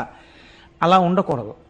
మీరు దేన్నైనా అధ్యయనం చేసినప్పుడు, దేన్నైనా విన్నప్పుడు మీరు చాలా ప్రశాంత చిత్తులై ఇందులో మనం స్వీకరించవలసిన అంశమేమి అన్నది మీరు స్థాయిని బట్టి మీరు నిర్ణయించుకోవాలి. అంతేకాని మీ స్థాయిని మీరు గుర్తిరగకుండా ఉపాసకుడు లేనిపోని పరుగులు పెట్టరాదు. అలా పరుగులు పెడితే ఏమవుతుందంటే ఇబ్బందులు వస్తాయి. కాబట్టి మీరు దాన్ని బాగా దృష్టిలో పెట్టుకుని ఈ విషయాన్ని వినండి. 2, నేను ఒక్క విషయం చెప్తే మీకు బాగా అర్థం చేసుకుంటారు. నేను మీకు ఈ ప్రవచనాలు చేస్తున్నాను. నేను ఇన్ని ప్రవచనాలు చేస్తుండగా ఒకవేళ నా కూతురికి జ్వరం వచ్చిందనుకోండి, జ్వరం వచ్చి అది ఇంట్లో 100 జ్వరం 101 డిగ్రీలు జ్వరం వచ్చి పడుకుందనుకోండి, నేను ఇవాళ ఉపన్యాసం చెప్పడానికి ఎంత సంతోషంతో వచ్చానో నా కూతురు 101 డిగ్రీల జ్వరంతో పడుకుని ఉండగా నేను ఏమీ పట్టించుకోకుండా ఇది కేవలముగా పిల్లకి వస్తే వస్తుంది జ్వరం, దీని గురించి బాధ ఏమిటి అని నడిచి వచ్చేయవచ్చా? గృహస్థాశ్రమంలో అలా కుదరదు. నువ్వు గృహస్థుగా ఉన్నంతకాలం నువ్వు వారి గురించి పట్టించుకోవలసిన బాధ్యత కూడా నీకుంది. నీ బాధ్యతని నువ్వు నిర్వర్తిస్తూ తామరాకు మీద నీటి బొట్టులా ఉండాలి. అంతేకాని గృహస్థు వేరొక ఆశ్రమంలో ఉన్న వాళ్ళని మీరు అనుకరించరాదు. మీరు ఏ ఆశ్రమంలో ఉన్నారో ఆ ఆశ్రమానికి తగినట్టు మాత్రమే మీ జీవితం ఉండాలి. గృహస్థులా బతకాలి, బ్రహ్మచారి బ్రహ్మచారిలా బతకాలి. ఎవరి ఆశ్రమమో వారిదే. ఆ ఆశ్రమ నియమం తప్పి గృహస్థు బ్రహ్మచారిలా బతికినా, బ్రహ్మచారి గృహస్థులా బతికినా, లేదా బ్రహ్మచారి గృహస్థు కలిసి వేరొక ఆశ్రమంలా బతికినా అది చాలా అసహ్యకరంగా ఉంటుంది. అలా ఎప్పుడూ చేయరాదు. ఏ ఆశ్రమంలో ఉండవలసిన వాళ్ళు ఆ ఆశ్రమంలో ఉన్నట్టే కనపడాలి. లేనిపోని వైరాగ్య ప్రకటనలు, లేనిపోనటువంటివి తెచ్చి ఒంటి మీద వేసుకుని ప్రవర్తిస్తే అది మీ ఉపాసన యొక్క లూజ్ అంటారు చూసారా, లూజ్ ఇన్ ది సెన్స్ వేలాడుతున్నటువంటి స్థితిని చూపిస్తుంది కానీ పరిపక్వతను సూచించదు. అది ఎప్పుడు జ్ఞాపకంలో పెట్టుకుని ఉపాసనని సిద్ధింప చేసుకోవాలి. ఒక జ్ఞాని ఎలా ఉంటాడో తెలుసా అండి? మీరు ఒక చెరుకు కర్రని తీసుకొచ్చి ఒక చివరి భాగాన్ని పంటి కింద పెట్టి నవిలేరనుకోండి, అది తీయగా ఉంటుంది. మీరు ఒక మరలోకి పెట్టి చెరుకు కర్రని నలిపేశారనుకోండి, అది తీయగా ఉంటుంది. మీరు ఒక కత్తి తీసుకొచ్చి చెరుకు కర్రని నరికేశారనుకోండి, నరికేసి దానికి అంటుకున్న తడిని ఇలా ముట్టుకుని నాలుక మీద రాసుకున్నారనుకోండి, తీయగా ఉంటుంది. చెరుకు కర్రని మీరు ఏం చెయ్యండి తీయగానే ఉంటుంది. చెరుకు కర్రని మీరు ఏం చేసినా చెరుకు చేదుగా మారదు. అంటే అసలు దేని చేత మానము అవమానము అన్న ఈ రెండు స్థితులు అసలు ఉంటాయనేటటువంటి ఎరుక దాటిపోతారు వాళ్ళు. ఆ ఎరుక దాటిపోయిన స్థితి వేరు. అది తనంత తానుగా జ్ఞానం కలగాలి. అలా కలిగి నడయాడినటువంటి వారు మహాపురుషులు తప్ప మనం అలా చెరుకు కర్ర నేను అయిపోయాను అన్న భావనతో నిలబడ్డాం అనుకోండి, చాలా అసహ్యంగా ఉంటుంది. అలా నిలబడకూడదు కదా. ఇప్పుడు మీరు ఈ నేపథ్యంలో భగవాన్ రమణుల గురించి వినండి.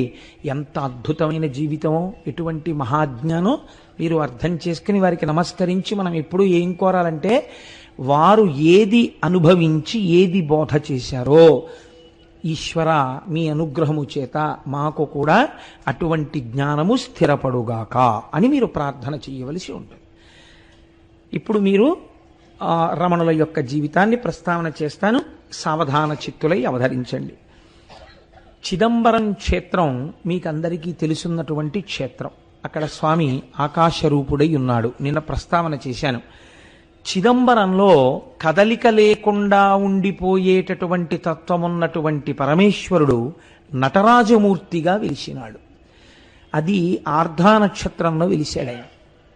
నటరాజ తత్వము చాలా చిత్రంగా ఉంటుంది. మీరు చూడండి, నటరాజు ఒక చేతిలో ఢమరుకని పట్టుకుంటాడు. ఆ ఢమరుకని కదిపితే దాంట్లోంచి శబ్దం వస్తుంది. అది సృష్టికి ప్రతీక. నవ్వుతూ ఉంటుంది ముఖం, అది స్థితికి ప్రతీక.